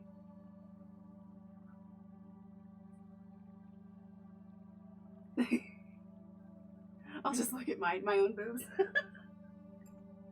Is that what you meant? Alright, next is Mel. Mel, did you want a general reading? Let me see. General, okay. I'll just look at I got my boobs done like 10 years ago in October. And it was like one of the best decisions I ever made. I hear a lot of people who've had bad instances with theirs, and I haven't with mine, and I love it. I love them. Every time I look in the mirror and I'm like, yeah. Hell yeah. Oh, is that a thing for a guy with a Taurus for all three? Oh my god, no. That's too much. I love Tauruses. I am a Taurus. I'm a Taurus sun. Male Taurans are different though. It's a different energy. And also for all three, wow, what a stubborn, hyper masculine POS. I feel like it would be really hyper masculine. Maybe not though. I mean, I'm hyper feminine.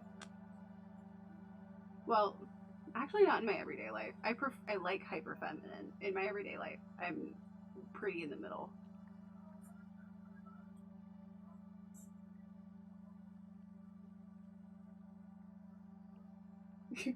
I love the face he put with it. Turned out he had a thing for feet.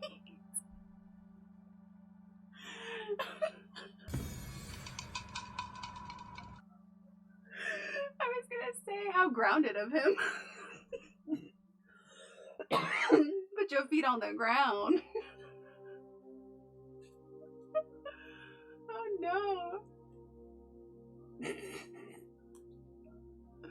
How very earthy of him. Virgo, Sun, Aries, Moon, Aquarius, rising.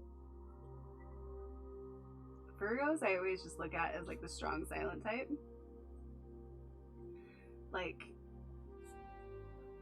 Like you're very thoughtful. You're very in your head about things. But you only really say things when you're very deliberate about it. Aries Moon, that's fiery. That's very fiery. For a moon, I feel like that would be overwhelming. But it might be helpful. Aquarius rising. Very fluid. Emotional, but like tends to spread yourself out a lot in everything that you do. Maybe even too much.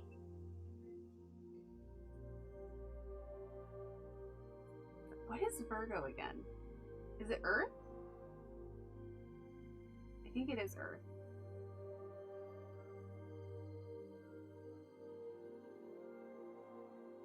Earth, yeah. So you got earth, fire, and water just like right there. Okay.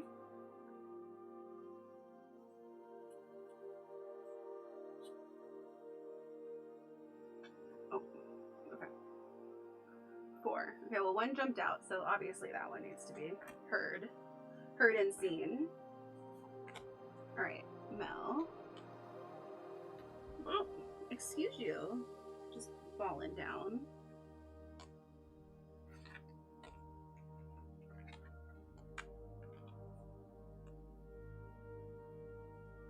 I'm gonna pull some regular cards with it just in case. Earth, fire, and air. Oh yeah, Aquarius is air. I always mix Aquarius up with water because of how it is presented. And aqua. Air. I always forget it's air. It's so deceiving. How dare they do that to me? Earth, wind, and fire. I mean, close. It's close. How very elemental. Okay. Okay. So we have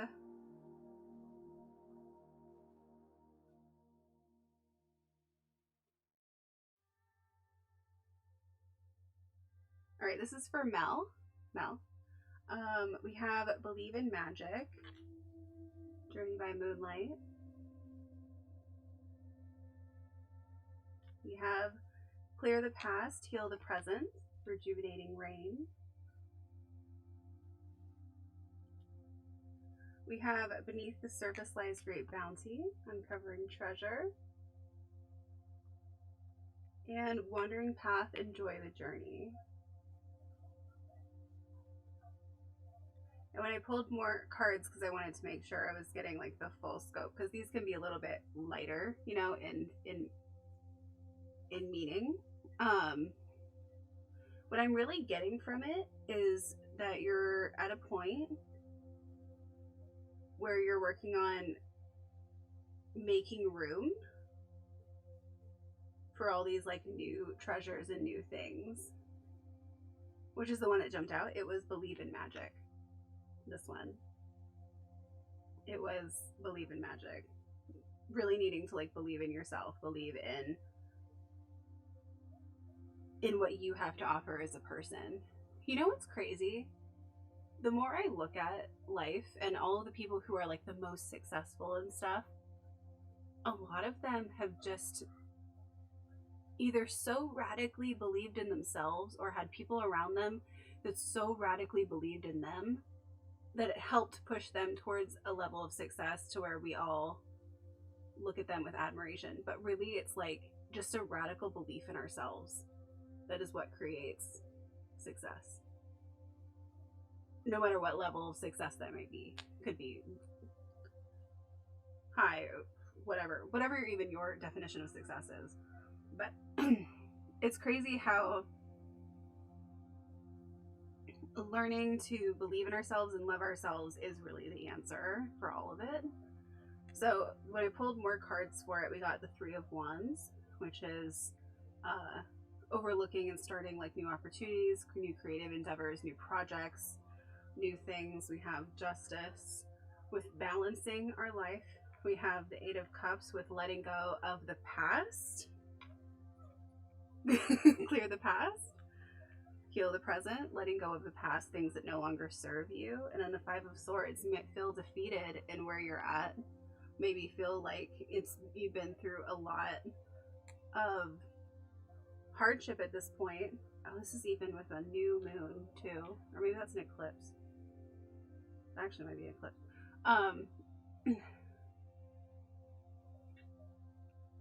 But it's telling you, you know, there is so much just beneath the surface. If you continue to work on clearing things from your past that no longer serve you, and you're making room for all of this treasure that's just beneath the surface, and it's going to help you enjoy life more. So you said one jumped out and then showed the cards. I had a feeling it was Believe in Magic one, a very good friend of mine that passed away a few years ago, and I wrote a play together for the camp we worked at. The play title was Do You Believe in Magic? That's so cool. It jumped. It went pew. Which, the way that I shuffle the cards, that only happens rarely. Because I don't shuffle the cards like a lot of other people do, because I'm not very good at shuffling. So I tend to do like this, instead of like where people go and like do the whole thing. But they do pop out sometimes, and then and it's always like a hi. And so I love that. That's like, it's almost like them saying hi. He always finds a way to tell me he's around. That seriously just made my night. I love that so much. It's like, hi, how you doing? Believe in yourself. That is amazing.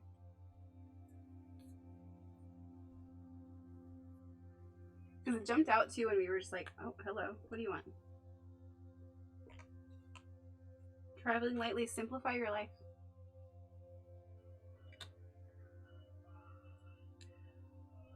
That's something I've been trying to do. I have accumulated so many things in my life and have had this like scarcity mindset of I can't let go of things, because if I do, I'm not going to get more things. And then I realized over time, if you need something, you'll probably just go buy it. So why not just let it go?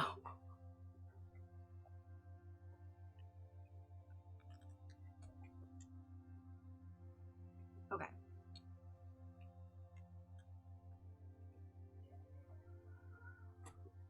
Then we have Virgo. Virgo, are you still here? There's more money to spend. Right, exactly. And then you have to, and then it's believing that there's more money to spend. Oh, of course, Mel. I'm glad that you enjoyed it. I love that that came through for you. That's so cool. So cool. Okay, so Virgo, do you want a general reading or do you have a question? Let me see. I don't remember.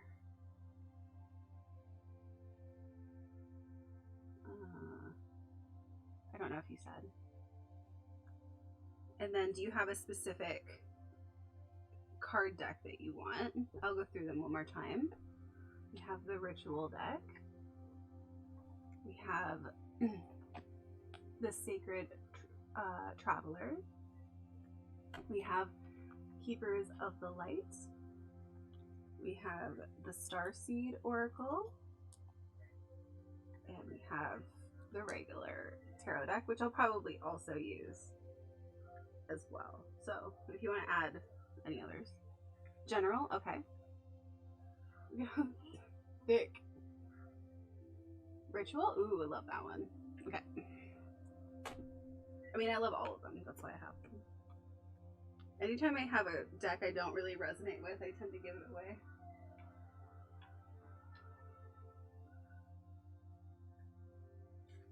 I think that's only happened like 3 times though. Where I bought a deck and I'm like, it looks so cool, and then I was like, it's whatever. I don't vibe with it. Okay, 9. So let's see.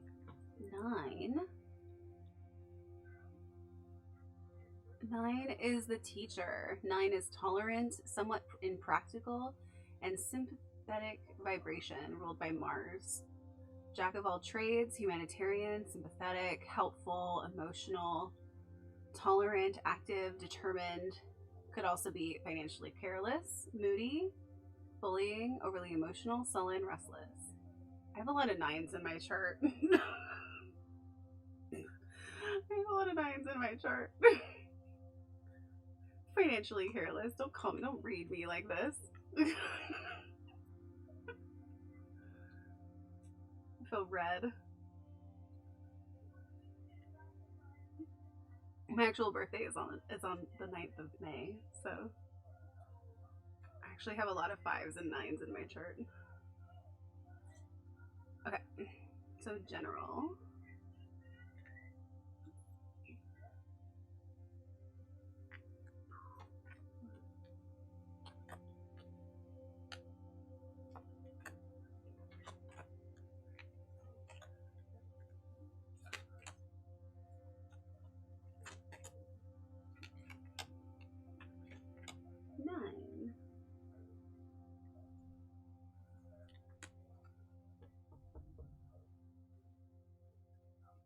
These are so pretty. I love these.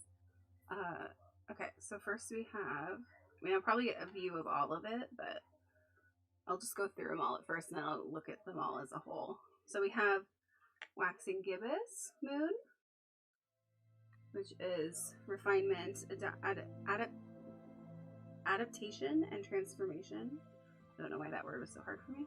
Cauldron, cycles, alchemy, and transmutation. We have Pyrite, protection, energy, and luck. Each one has a lot more meaning to it, but we'll get into that. Yellow candles, inspiration, clarity, and confidence. Water, ease, flow, and feminine energy. Maybe that's why I was getting so much water for you today. Okay. Amethyst, intuition, calmness, and insight. Lavender, relief, worthiness, and tranquility. Love lavender. Seed of life, miracle, oneness, and potential. Sacred geometry. And then we have the throat chakra, authenticity, communication, and leadership. So I'll go through each one and we'll get a little more clear because, again, these are more like obscure, which is something I love about it, and yet it like always hits the mark. It's so crazy. All right, let's do the Waxing Gibbous.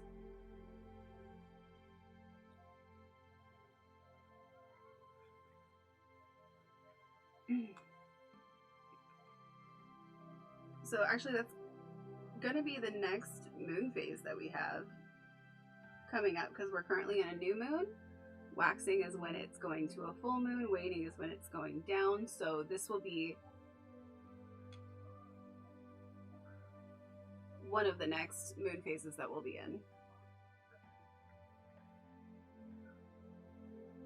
Gibbous. Yeah? First quarter. Okay, so yeah, there's a new moon. Okay, no, it's one of the, Okay, that'll be like a week or so. No. The waxing gibbous will be about a week and a half from now. The mantra is everything I have everything I need to accomplish my goals. The energy of the waxing gibbous gives you a final push as well as insight into how to realize your goals. It's time to invite spirit to help direct and refine your next steps. Be open to creative new ideas that may not have occurred to you. It's okay to change your plans if they aren't going smoothly. So often the key to realizing your goals is your ability to let them unfold as the universe wants. Allow yourself to adapt and be transformed. I feel like there's a lot here about creation, luck, protection, feeling new clarity, having a new flow with life, a new, like an ease, like life's giving a good amount of ease, trusting your intuition, feeling a sense of relief and worthiness, oneness with the world, feeling more authentic, like you're able to communicate yourself better. That's kind of the whole vibe of the reading as a whole. Oh my god, my mom was watching Christmas stuff and I can not stand it.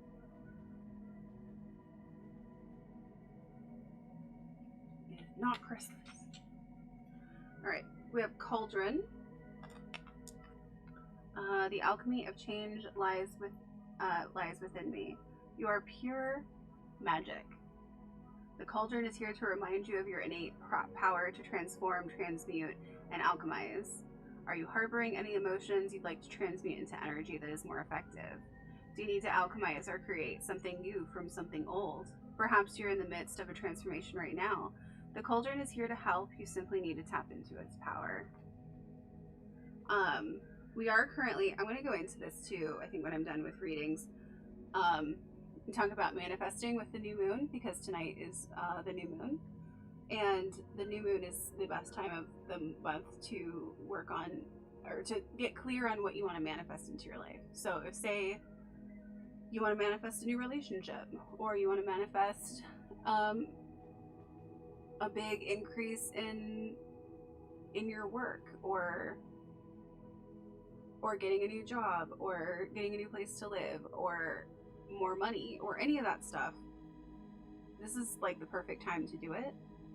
And it essentially gives you a focus for the next couple of weeks until we get to the full moon, which would then be a time to reflect on the last couple weeks and then move into letting go of things that no longer serve you, so you can make room for more things you want to manifest into your life in the next moon cycle. So this is a perfect time to work on getting clear on what you want to bring into your life over the next few weeks. Okay, then we have Pyrite.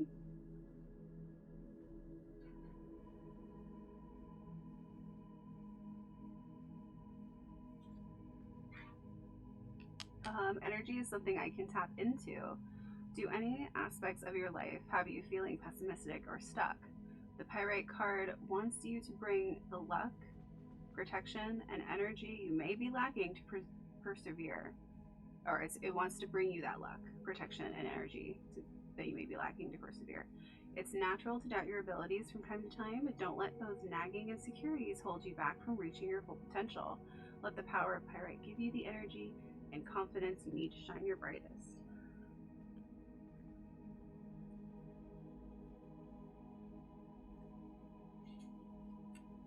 And we have the yellow candle. I believe in my ability to visualize and accomplish my goals. Again, perfect time to be doing this. Where are your intentions currently set? Do you have big or small goals in the works? The yellow candle is your nudge to get clarity. Clarity will spur confidence. Don't have anything in the works? Perhaps it's a good time to open to setting a goal. Trust that the inspiration you need will come to you. Your willingness to believe in yourself is paramount.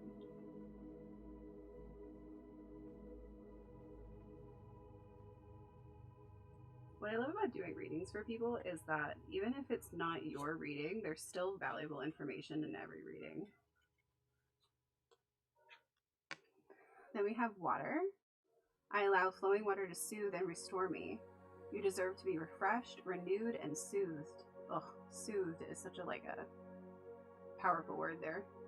The water element is here to relieve you from your burdens, balance your feminine energy, and replenish your creativity. Are you experiencing any creative blocks? Is there something you're holding on to that's no longer serving you? The water element can help gently wash your woes away and enable fresh insights to flow through you.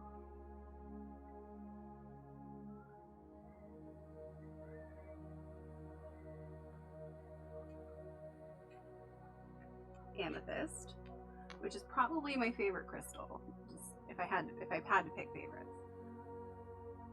I move forward with an inner knowing that all will be well. Know that the next step you need to take will come to you intuitively. There's no need to force anything. Soothing Amethyst is here to remind you that you will have all of the information you need when the time is right. If anxiety has been clouding your mind and your worrisome mood has been overflowing onto others, tap into the calming energy of Amethyst and trust that everything is okay. Which would make sense if you do, because the next one you have here is Lavender, and that's all about relaxing and balancing, peace. It's time to focus on self-care. I am worthy of peace. The Lavender card floats into your life to request that you find a source of tranquility. Giving yourself regular relief from your day-to-day routine is not a luxury, it is a necessity. Lavender is also used as protective herb. Let this be a sign to protect your self-care regimen. The love you give yourself enables you to give love to others. Which honestly, up until recently, I didn't really view self-care that way as much. I knew that it was a way of taking care of yourself, but I never viewed it as being as important as it really is, because I viewed it so superficially. And now that I look at it, it's more like, if you don't take care of yourself, nobody's gonna take care of you. And so it is a necessity, because how else are you gonna be taken care of? Jingles. Now that I keep his collar on now, because he's so quiet and sneaky that I want to know where he's going. And so I call him Mr. Jingles. He's so jingly. Then we go to the Seed of Life over here.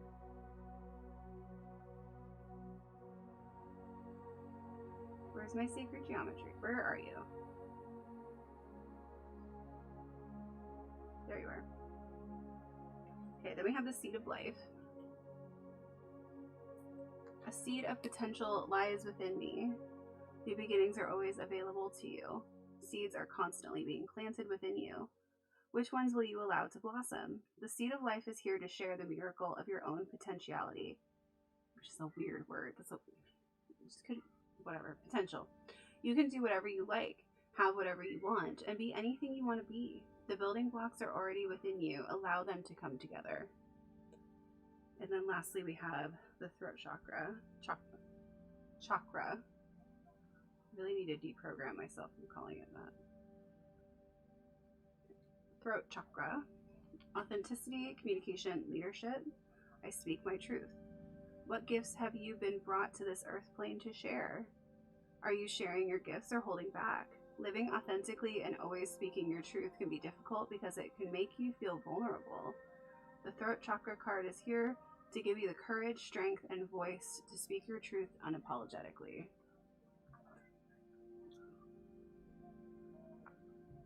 Very strong. So I hope that resonates. I hope that helps.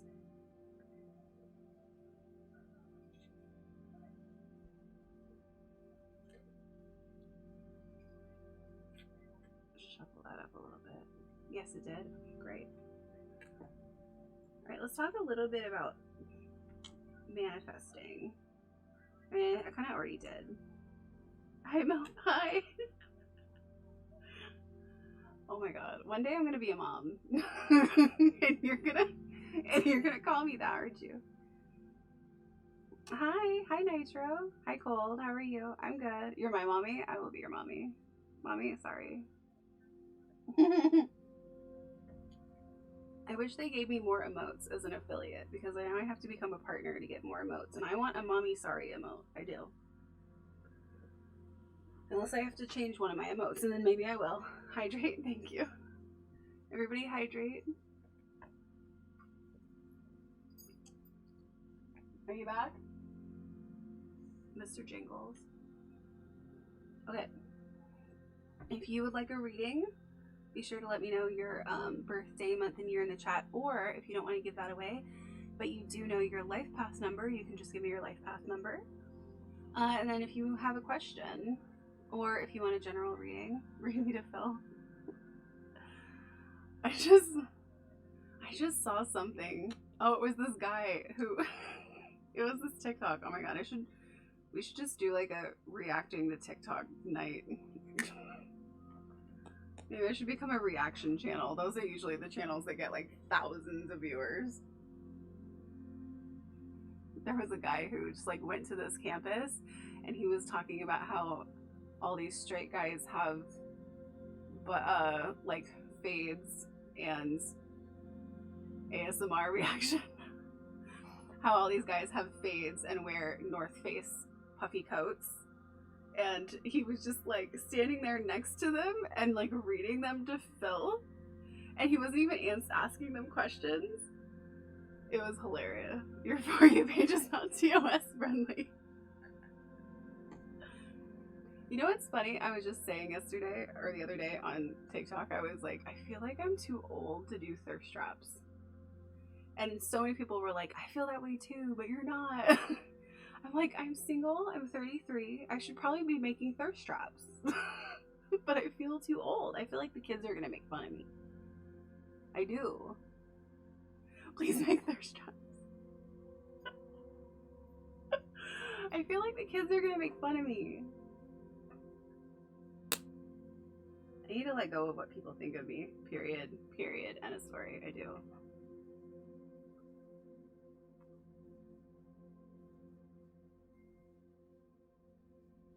Hello. Hello. You want to say hi? You want to say hi?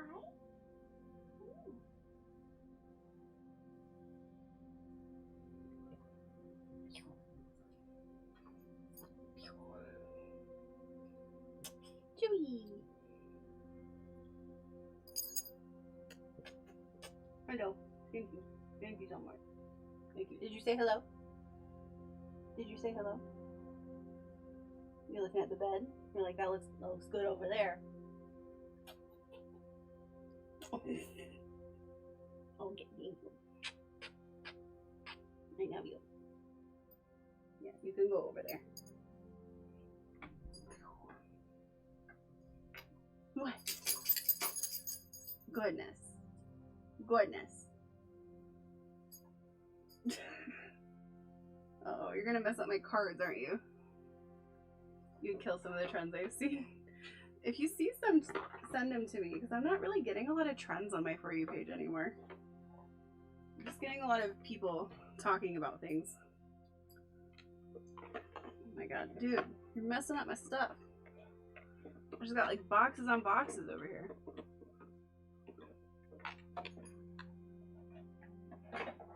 Don't touch my boxes. Okay.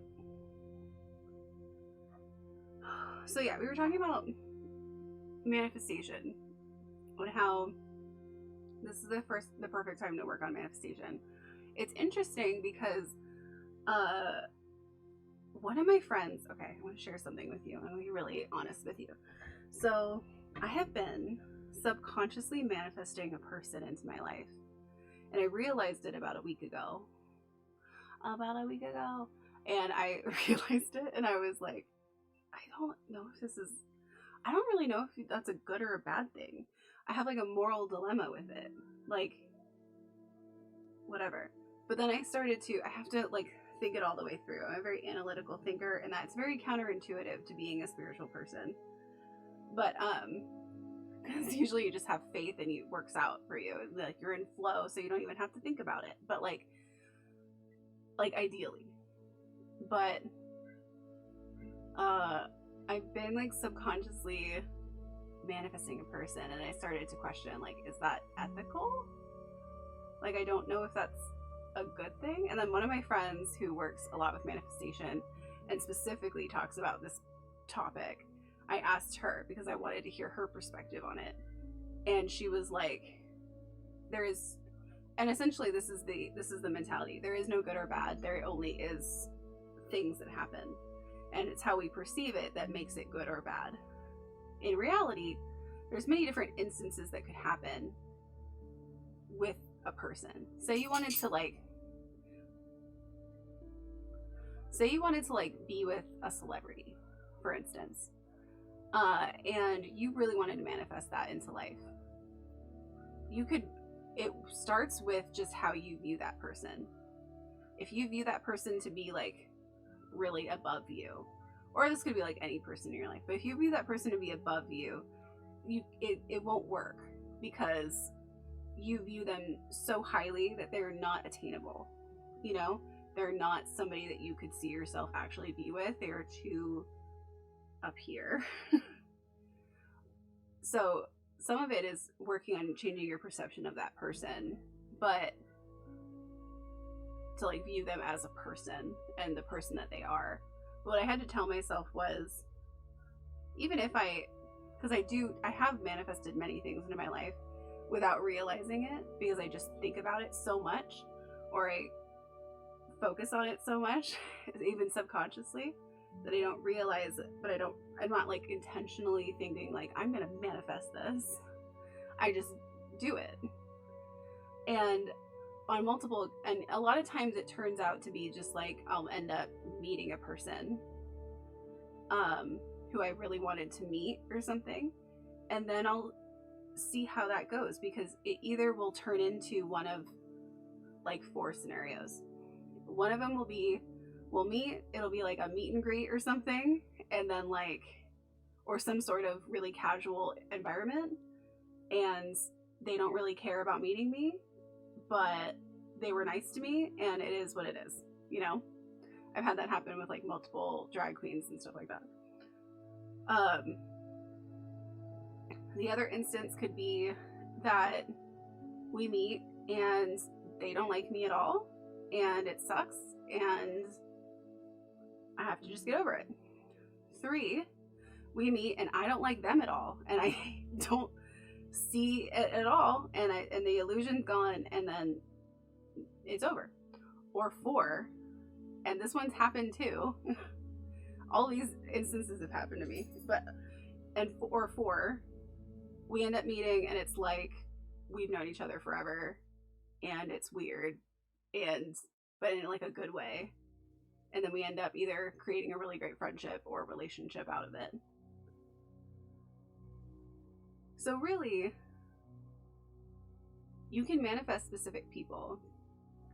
You don't know what the result of it is going to be. Could be any of those things. But it doesn't mean it's not worth trying.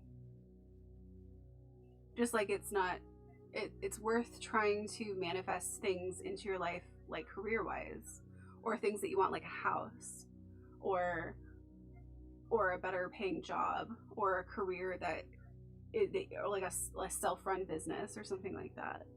You can absolutely manifest those things. It just takes steps, because you have to start to believe it. You have to believe that it's real. Like, manifestation is essentially creating goals, getting clear on what you want in life, so that you can start making subconscious and conscious steps towards that goal.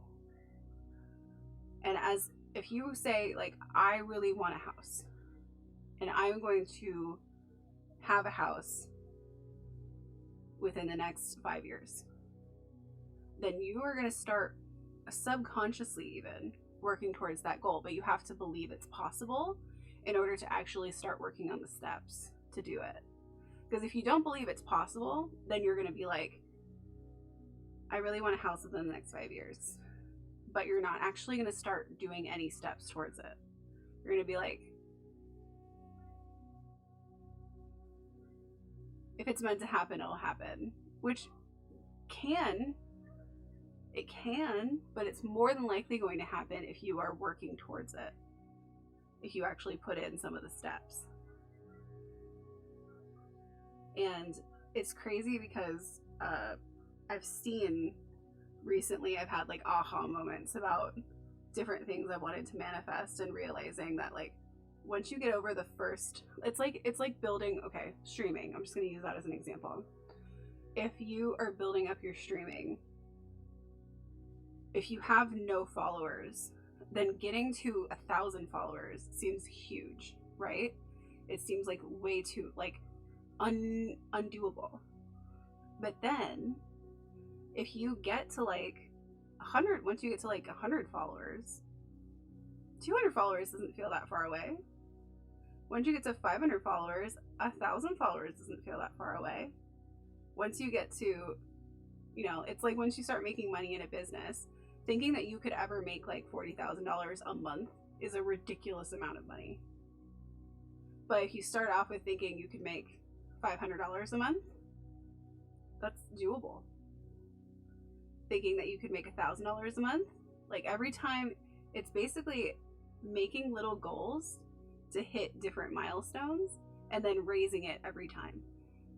And then eventually you start to be like, oh my God, I make like $50,000 a year. I mean, I don't, so I'm not there, but that it's that mentality.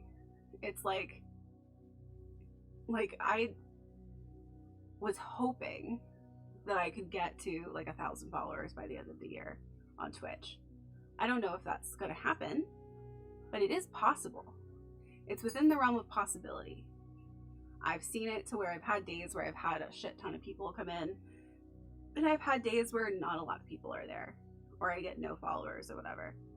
And so it just depends. And being gracious with ourselves when those goals don't happen within a certain time frame that we want is really important, because if we're going slower than we think we should be, it's probably for a reason, you know? So essentially manifestation is getting clear on what we want so that we can start making little goals towards that.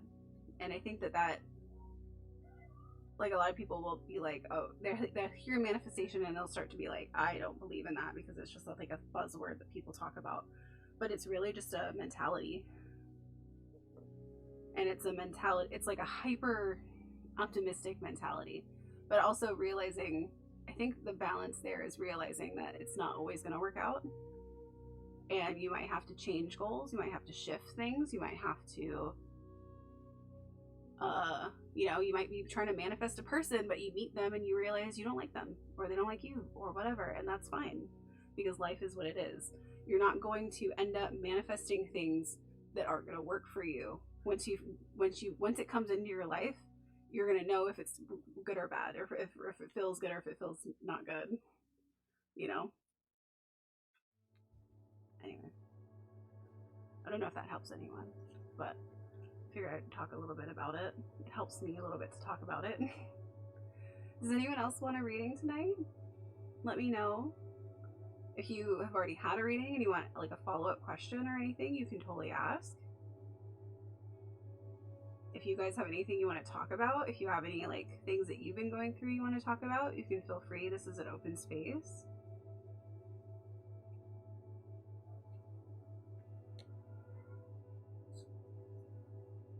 I'm going to just pull a random card and see what it says.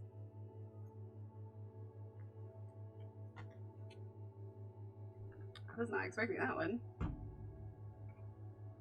Snowflake Obsidian, Shadow, Integration, and Introspection. I don't know if I've ever pulled this card. I mean, I've seen it, but I don't know if I've ever pulled it.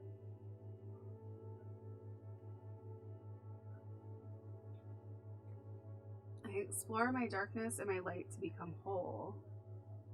When was the last time you allowed your darker thoughts a safe space to come out? The Snowflake Obsidian card reminds you that you can find wholeness only by exploring all aspects of your being. Snowflake Obsidian carries a potent blend of dark and light that can help bring your emotions and darker thoughts to the surface so that you can observe them safely.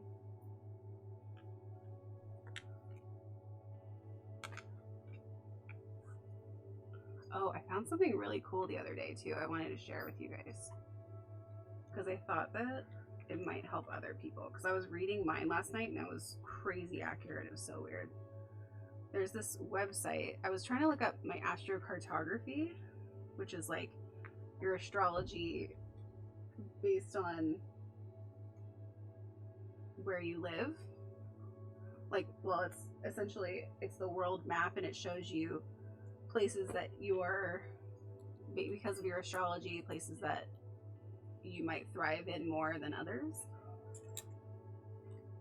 But while I was doing that, I found this part of this website that went into other things about your chart, and I just thought it was so interesting.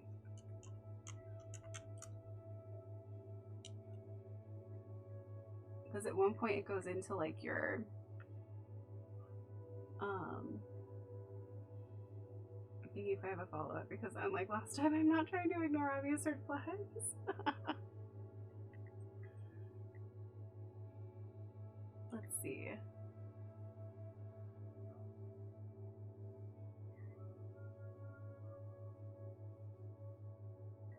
I think it was here.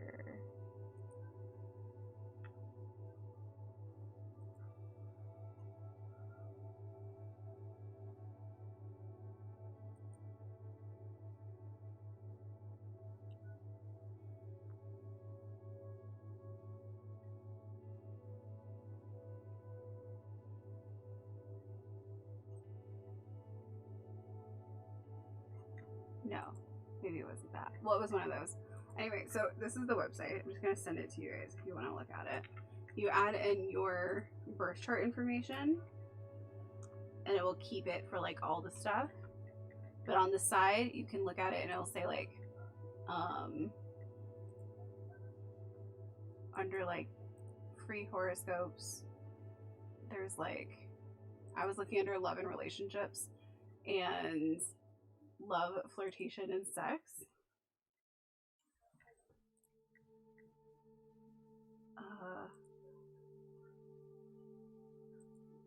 I can log in. Do I have a login? I don't know if I have a login. I'm gonna go as a guest. I'll just put mine in. Because it was, I was like, it's reading me. It's reading me for Phil.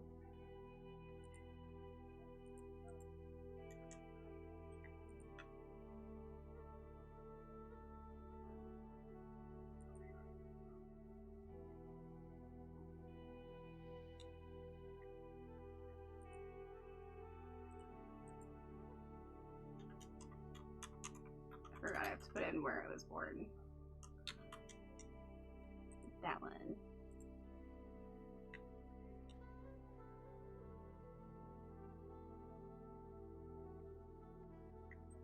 Okay, so I was reading it and I was like, okay.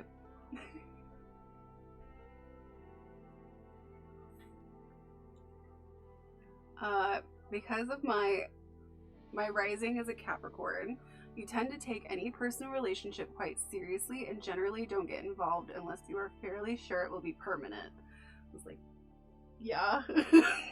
In that case, you throw your whole self into it. This is why I haven't had that many relationships.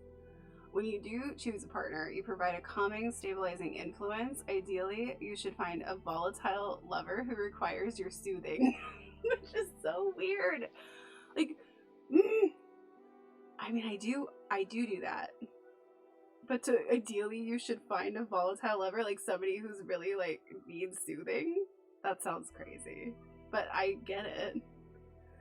It would be wise to follow your lover's lead in lovemaking, learn to open up, and try out new ideas to get the spark going again. If your relationship is not going well, avoid using sex to control your partner. Instead of clinging to a dying affair, make an active effort to change or dispose of it. Which I have clung to I have clung before. It is a problem. Because of my sun in Taurus, you are a meat and potatoes person when it comes to loving, possessing both consistency and endurance. You're very good-hearted and generous with your lover and will go to any length to lavish favors on your partner. In return, you expect great loyalty and consistency more than physical generosity, although you do prefer a physically demonstrative partner. You would do well to choose a lover who's emotionally adaptable, for you are not one to give in very much. The ideal partner for you would be someone who enjoys sexual variety, someone who can introduce you to new and exciting forms of lovemaking.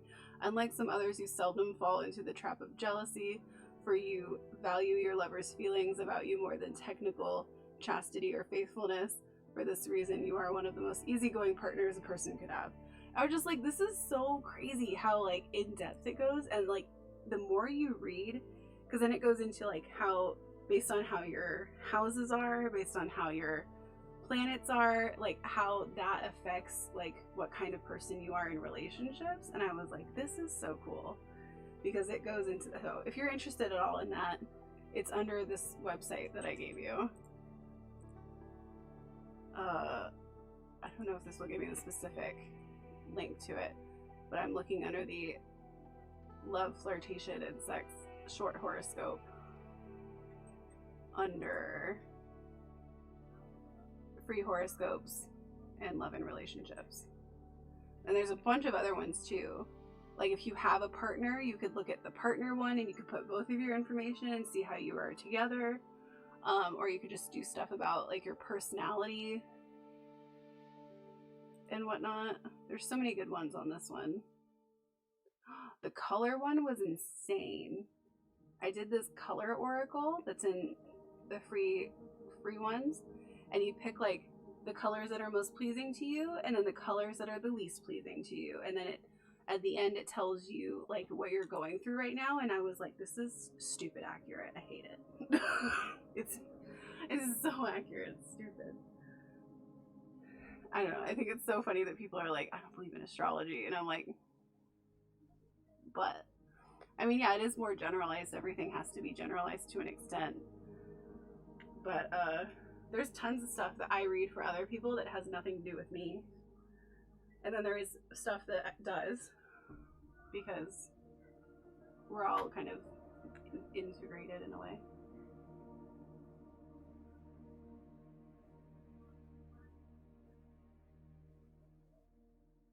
Okay. Mojo, do you want me to do a follow-up for yours? Do you have any like specifics of like how are you talking to anybody specifically, or is it just like in general seeing how things are going?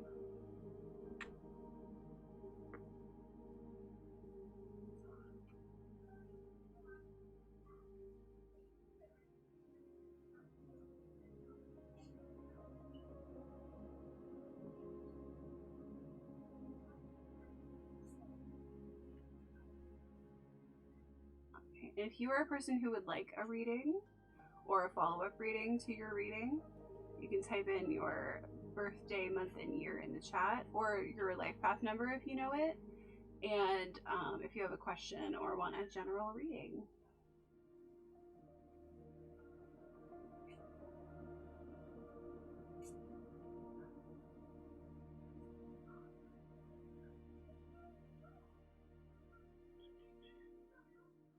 I will probably be streaming tomorrow, by the way, on Thanksgiving. It'll be around probably 6:30. Because I'm gonna eat. But I'll probably eat earlier. And then I'm gonna stream, and I'm not sure when I'm streaming yet though. Maybe Sims? You're talking to two guys currently? I guess the follow-up would be if I'm moving in the right direction, like the right path for me. Okay.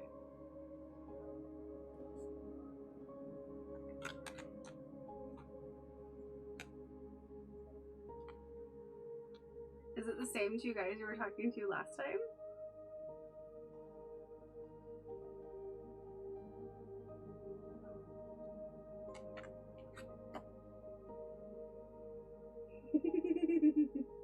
I mean, that's pretty... That's funny. Because you got You got the Eight of Wands, and you're moving swiftly towards your goals. It's like swiftly in the right direction. He's throwing it. Pew. Have things happening quickly, maybe even rapid change.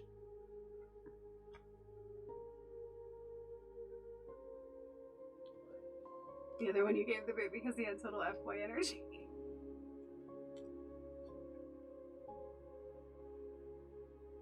How dare they? Let me see if there's any advice to it.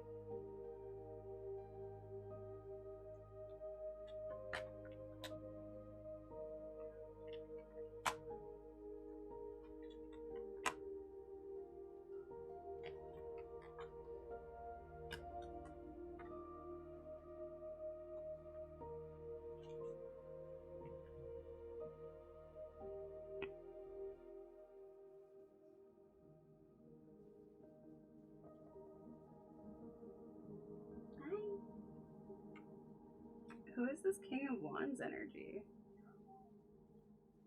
So we have King of Wands, resolute, inquiring, optimistic. Is one of them like really optimistic of a person? There is this feeling of feeling like you're missing out on something, like you're not seeing something that you should, or feeling like you might be missing an opportunity or something. But then you have the Fool, which is asking you to just have faith and take a leap and walk off the cliff, because there's going to be another side, and to go with the Fool's energy and enjoying the journey that you're on. So a lot of this has been very much about just like enjoying the journey you're on. You'll get more information as you go.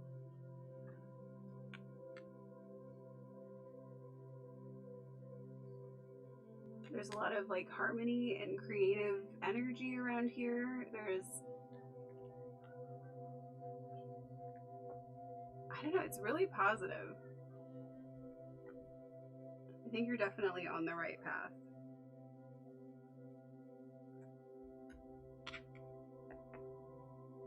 Trust your gut. For sure, trust your gut.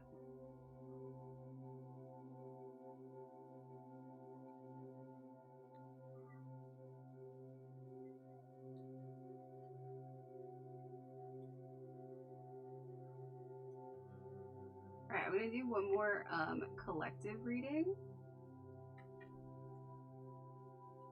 In case you want to, like, just quietly to yourself pick something. Oh, hi, Sky Baby. Okay, let me do yours. Let's see.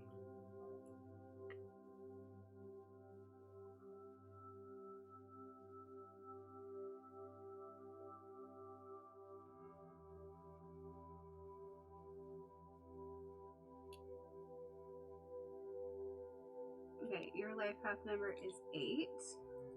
I think we were just doing 8 too. You're enjoying it so far.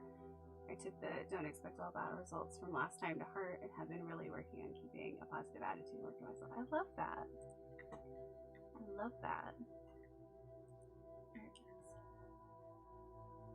Alright, Sky Baby, your life path number is 8.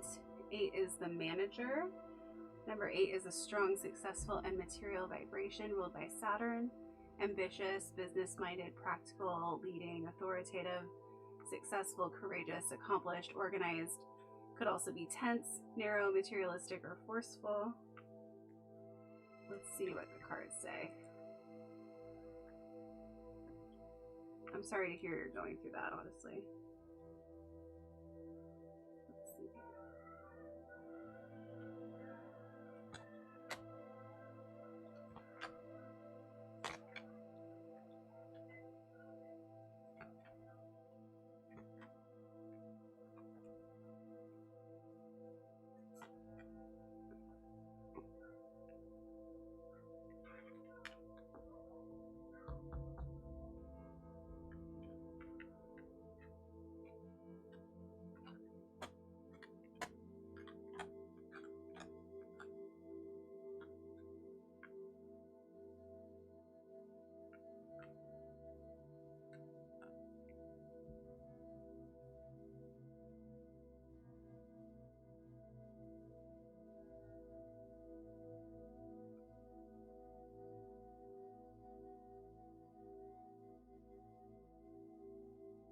Okay, I don't know your situation, but it starts off with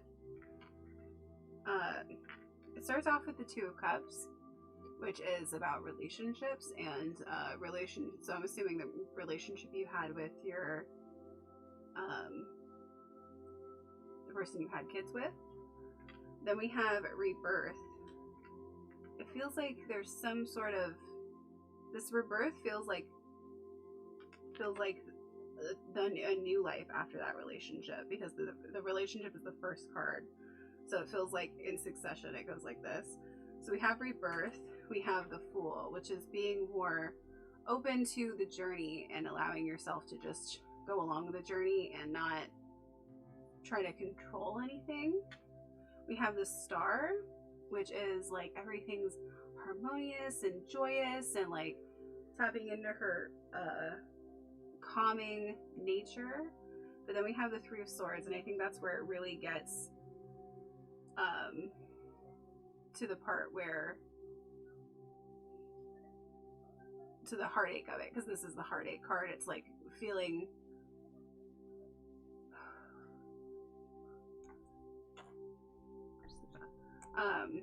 this is the heartache card, so it's the heartache of loss or just feeling anxiety. And then we have Cernunnos, which is the devil card in this deck, who is taking, like, needing to take responsibility for yourself or for your part or for your life. And then we have the Eight of Cups, which is letting go of things that don't serve you. And then we have the Queen of Pentacles,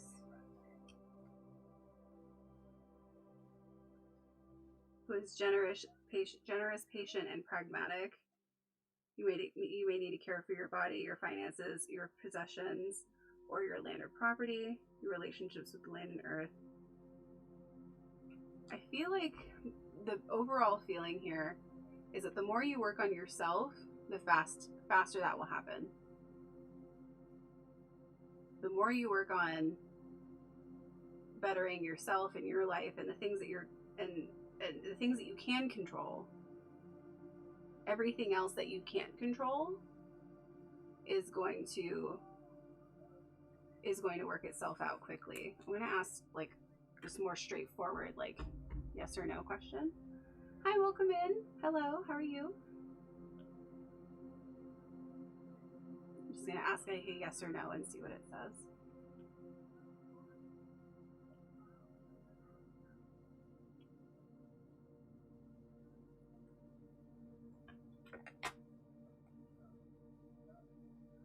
Okay, so yes, but you'll need to create like a new routine, a new structure. I don't know, again, the circumstances of any of that, of what you're going through, but it feels like the more you work on creating a better life for yourself and more structure and routine, I feel like it's just, that's what's going to really like make it happen. I'm gonna ask one more time, just a yes or no question. See if there's anything else to say.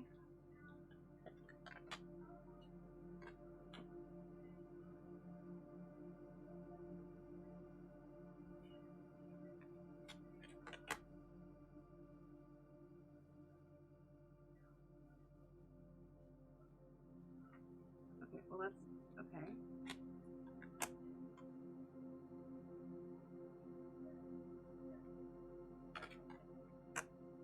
Okay. We have a lot of positivity because we have, I pulled first the Sun, which is like very happy, very new. There's a baby in it. It's very like blossoming, birthing, creative, happy, sun, vibrant energy. But then right next to it that popped out, I was like, well, I gotta pull that one too because it's popping out at me. But it was the Nine of Swords, which is the heartbreak. So, which I'm assuming is what you're feeling right now. And then the next one, because I was like, I need more information than that, was the Queen of Cups, who is a very maternal, motherly figure. And then we have the Princess of Swords, who, let me just go in here and see if I'm missing anything, because I think she is pretty, yeah, a matter of needing to be objective, aloof, have good communication skills, looking at things from a fresh viewpoint. And then we have the lady who is very maternal. She's pregnant. She has, let me see. She's like ready to birth a new phase of life. So the overall feeling that I'm getting is very much yes. But there is work to be done to get to that point. I don't know if that helps, but I'm going to go more into what the lady says. Opening to love, trust, and abundance. Fertility, motherhood, abundance, warmth. Oh, that's so good to hear. Yeah. So I don't, there's definitely a lot of positive energy there.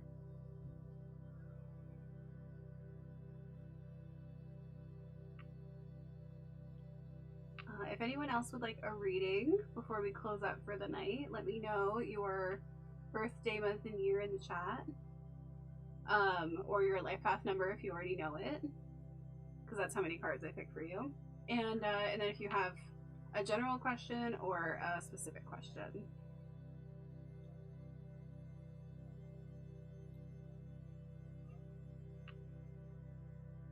Have you ever done a cord cutting or have experience with candle magic? I do, yeah.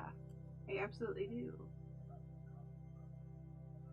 What is your do you have a specific question around it?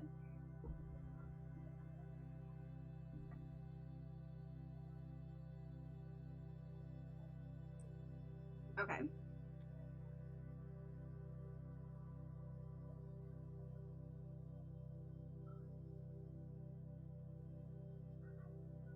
Mm-hmm. That's a hard one to cut too. Ooh, I don't know. Ooh.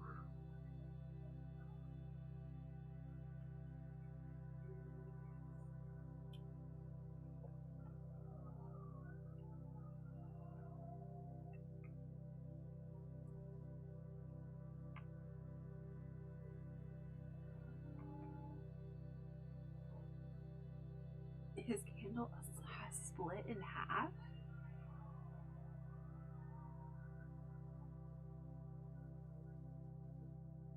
Whoa.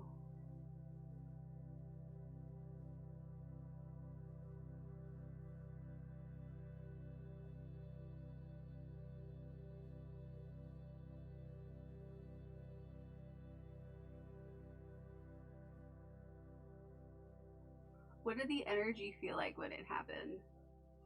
Like what was the energy like in the room?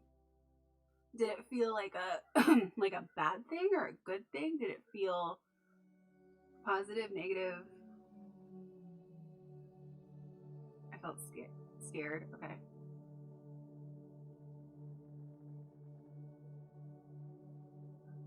What were you scared of?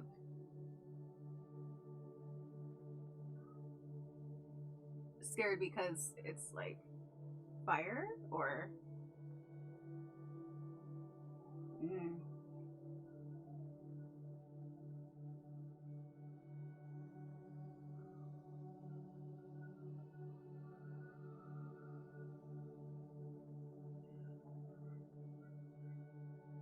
So what did your candle do when it happened? Was your candle still up?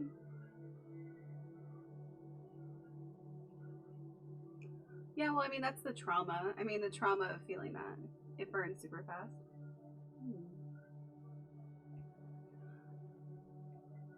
So, the energy I'm getting is that this isn't him, it's how you perceive him.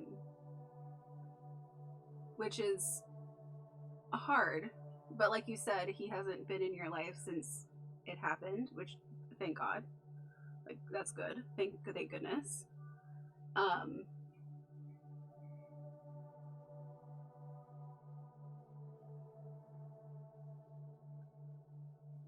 Let me pull a card on that.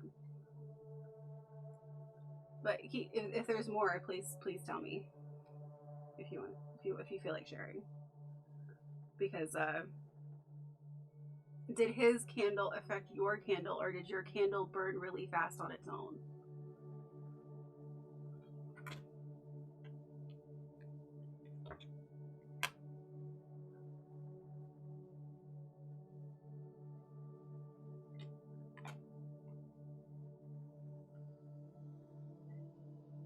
You were doing several people at once? Oh, okay. Oh, so you're ready for big change, aren't you? Big change.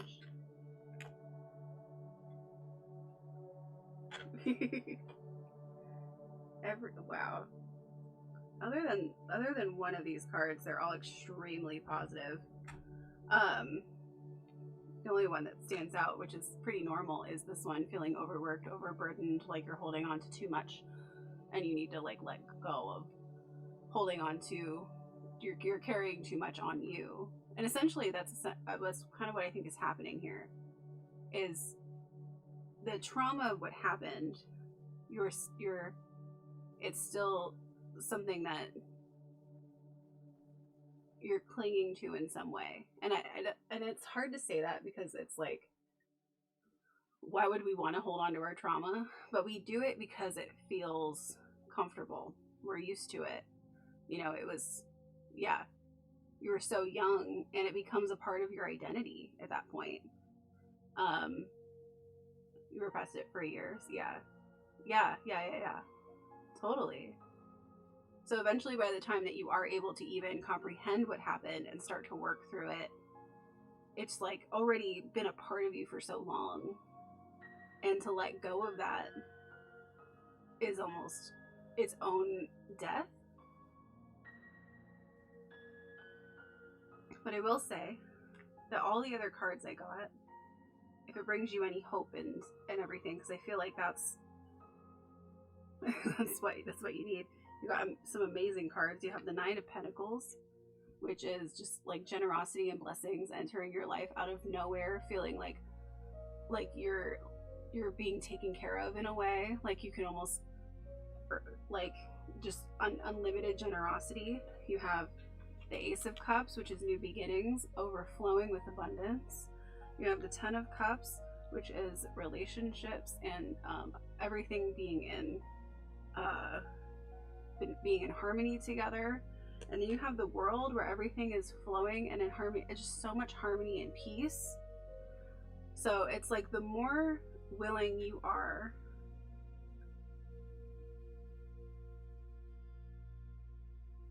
to let go of the trauma and start looking at the world from a lens of before it happened, which is, I know, again, all of this is so much easier to say than it is to do. So I totally understand. I don't want to negate anything you went through at all. But like, when you're working on healing, the ideal is really to get to a point where you can move past the trauma and start to look at life with the eyes of a child again, and be optimistic that those things aren't going to happen to you, that those experiences do not continue in your life, that you won't have something like that ever happen to you or someone around you again, that you can go about life believing in good and feeling good about life. And so like the ideal for all of us would be to get to a point in healing where we can look at things with that childlike optimism again. It's very difficult. It takes a lot of time, and it happens in stages, because you're not going to ever get to a point where, I don't know if any of us will ever get to a point where we look at the whole world like that. You know, like, our experiences teach us a lot of things, and therefore we start to, you know, if my experience with men is one way, it's going to be hard to let that go. But if I don't let that go, it makes it to where I block off any opportunity to be with somebody who could change my mind about that experience, you know? Hi, welcome in. So healing is not at all a linear journey. It is something that we are constantly working on. Oh my God, thank you so much. That's so sweet of you. But the more that we work on letting those things, doing what we can to heal, to let those things go, understanding that is an experience, a traumatic experience that we had, that we can give all of the space to, because you deserve to heal from it. You deserve to live a life where it no longer plagues you, where it no longer affects how you view other people or how you view things on a daily basis. You deserve that healing. And I think a really good practice would be to do some of that like inner child work, where you sit with your inner child and you tell them, you know, like, that happened, but I'm here for you and I will protect you and make sure that nothing like that ever happens to you again. Nothing like that will ever happen to you again, because I'm here and I can take care of us. I'm in charge, and nobody will ever treat us like that. It is insane how profound that can be, because it's essentially, that is a part of like calling different soul parts back to you.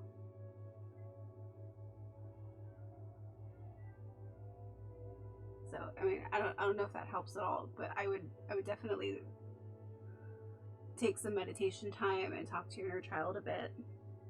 And honestly, for anybody listening, that works for anything that we go through.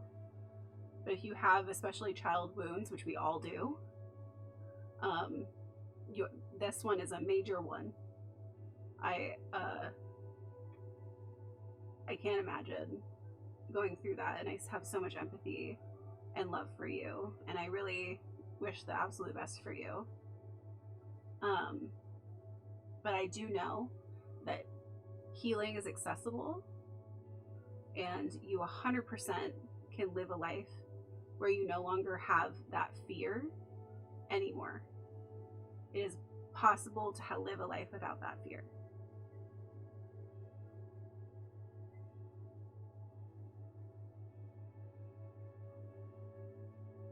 Just like, have so much love right now for you. I just want to like hug you.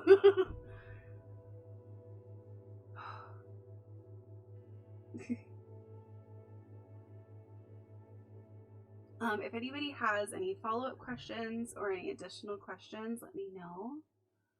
I was saying earlier, tonight is a new moon. It is the perfect time to work on manifesting new things into your life that you want. And if, for instance, by the way, the candle magic that you were talking about, it doesn't sound like anything bad happened to me. It does seem like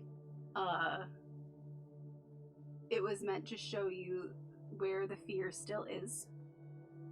And because my immediate reaction is that that's over. Like, I don't know where he is or what he's doing or anything like that, but like the immediate feeling is that's done. It is really strange. I did candle magic around the time, I only do it so often now, but I did it around the time of the last presidential election, and my plate exploded.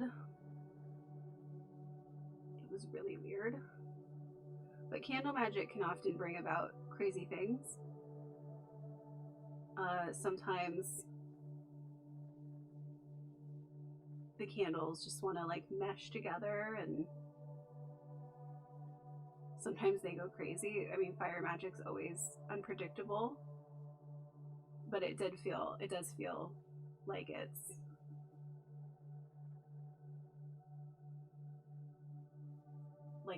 over.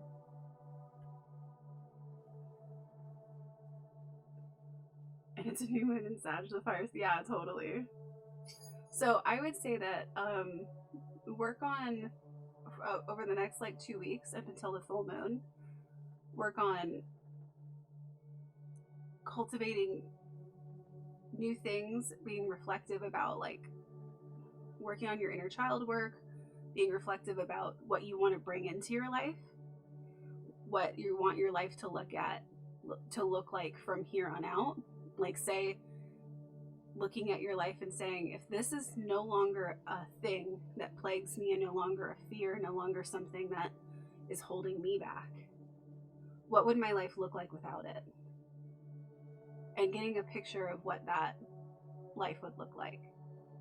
And then by the time you reach the full moon in 2 weeks from now, I want to do a vision board tonight, but I'm too tired. Oh yeah, you could definitely do it tomorrow or even the next day, and that energy will still be there. But then by the time you reach the full moon, if you still feel, because I'm sure that you will, it's hard to let go of it, but like, if you still feel some of that leftover energy, because essentially a lot of energy release could be really helpful for you. So like breath work, like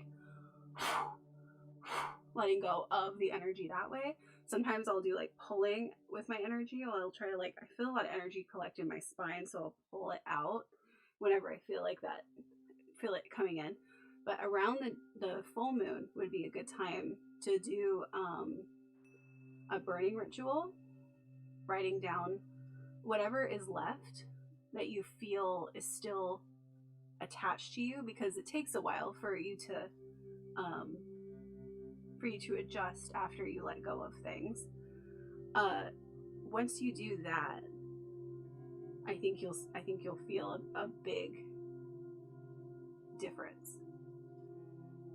But yeah, it takes, I mean, healing is essentially waves of reflection, feeling, letting go, reflection, feeling, letting go. And in that, you create more space for, because you start to let go of this energy that's built up over time, you create new space for things that you want to bring in. And that is a really also terrifying feeling within itself. And I don't think a lot of people talk about that. But just when you do open up all that space, it's both exciting and hopeful and scary, because you're like, oh my God, what is this space? Like, why? I'm not used to this. So yeah, it's oh, totally. That's one of the things I love most about it too. It gives you so many more tools to work with, to work on healing and change within your own life. It's very helpful.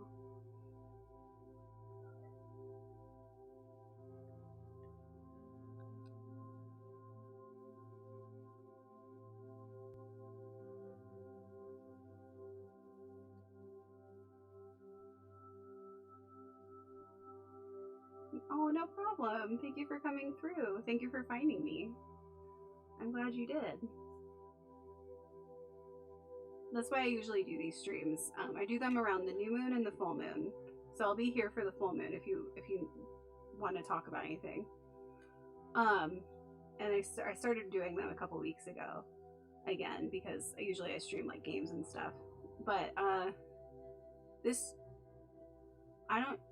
personally will forget to do things or take time during the moon cycles and to really look at these things, and this has helped me kind of get back into that as well, to be more consistent and to have a space for people to be able to work on their healing and talk about it and stuff. I think is really important, because sometimes it can be really overwhelming, and to know that other people are also going through things, even if they're completely different than yours, is necessary, because we all need to work on our healing and work on ourselves, and healing is accessible to all of us. And people don't have access to things like therapy or whatever else could be really helpful with energy healing, then just having a space like this, I think, is helpful.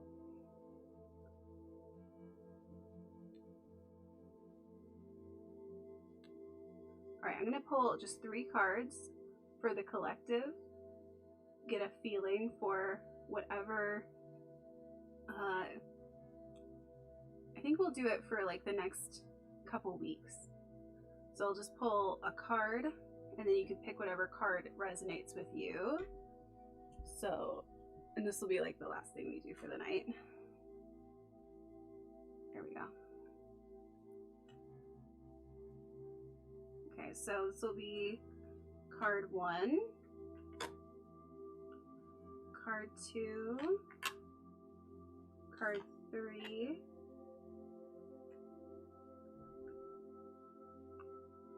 so whichever card resonates the most with you, card 1, 2, or 3. This will just be like over the next couple weeks what we might need to know or what will pop up. So for card 1, we have the 8 of Wands moving swiftly towards, I should have picked one before I did this, whatever, it's fine. Moving swiftly towards our goals, towards new accomplishments, towards things we want to build, radical changes in lifestyle. Card 2, 8 of Swords, feeling limited, feeling like you're not able to move and feeling stagnant in what you're doing. This is okay though. We all go through times where this is possible, where this is happening. And this is really just a sign to slow down, take time for you, give yourself grace. If you're feeling limited, you're feeling held back, take some time to reflect on where that might be coming out, what that might be coming from. And then 3, oh, the Tower. So there might be some big changes happening. There might be, they're either changes within or around you physically, but these changes will inevitably lead to something positive. All change happens in order to make room for something new, like I was talking about. So change is not something to be feared. You chose card 1. Nice. That was a good one. Even in the things that feel negative, there's always positive, because if there was no feeling depressed or limited and had to slow down, then you would just be going all the time. And you need to slow down in life in order to enjoy it, in order to reflect on things, in order to feel through it. And same thing with the Tower. It's like you need to be able to change things up in order to create room for things that you are thinking about, because we are constantly changing. We are constantly needing to evolve, and we can't do that if everything is always stagnant, you know?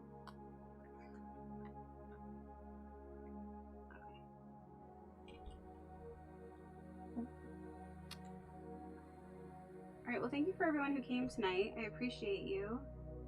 I'll be back streaming tomorrow. We'll play games and stuff tomorrow on Thanksgiving.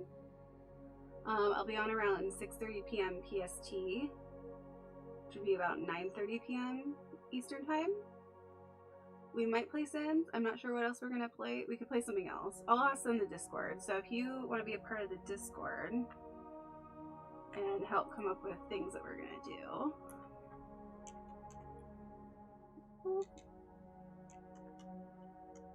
You like Sims? I love Sims. Sims are the best. We do a lot of like cozy chaos stuff here, so we have a lot of you know, stuff that's cozy but has some chaos to it. We like to have fun. Okay, and then Saturday I'll be doing Sims is Chaos, right? Saturday I'll be doing drag. This is some of my drag. I'll be doing Bratz doll drag, and we're gonna play the new Bratz game that's on Switch. Because I haven't played it yet. I feel like it'd be really fun. So on Saturday we'll be doing that, and then next week should be pretty normal, back to like Tuesdays and stuff like that. So Thursday we could do 100, or tomorrow we could do 100 baby challenge like we've been doing. Oh, maybe we'll do Allen's. I'm not sure. Hi, welcome in. We're just ending for the night, but I just wanted to tell a little bit more about what we'll be doing this week. So yeah, maybe tomorrow we'll do more with Allen. We've been doing the reverse 100 baby challenge, where it's like with a male patriarch, I guess is what you would call it. Trying to get as many women pregnant as possible to have 100 babies. So we're already at like, I think 51 babies. It's nuts. So that should be fun. Maybe we'll do that tomorrow. That sounds pretty fun. He'll have I was thinking maybe we could do something Thanksgiving-y, but like, what would you do? I don't know. Does he care for the babies? He does not. He does not care for the babies. And what's crazy, The Sims is unhinged, because what's crazy is, so I had my self-sim hook up with him, and they had a baby, and the game autonomously named that baby after my mother. I was like, you are fucking kidding me right now. And it named one of my mods, they had a baby, and it named them Sarah, which is the other name that their mom was going to name them. And I was like, this is getting a little too weird. The Sims is nuts. I love it. I'm like, what is this witchcraft that is happening in The Sims? Anyway, thank you guys so much for being here. Is there anybody we should raid? Is anybody else doing tarot right now? Let's see. Let's find out. My following's all over the place. We could go to somebody playing Sims.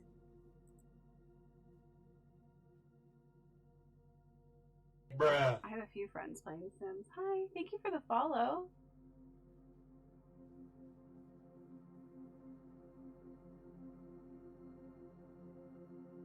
Ooh, there's a few people. I'm gonna go to bed. Oh, no problem. Have a beautiful night. If you do want to raid over with me, here's the raid message.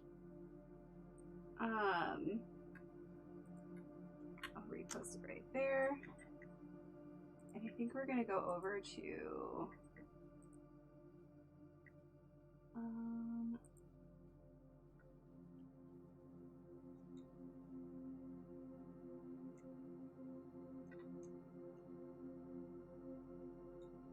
actually, I think we'll go over to Fearless, who's doing 100 Baby Challenge. That'll be fun. Alright, thank you so much for being here. I hope you had a good night. I hope that to see you tomorrow. I'll be streaming at 6:30 p.m. PST. We'll be playing some Sims, and I'll see you then. Bye.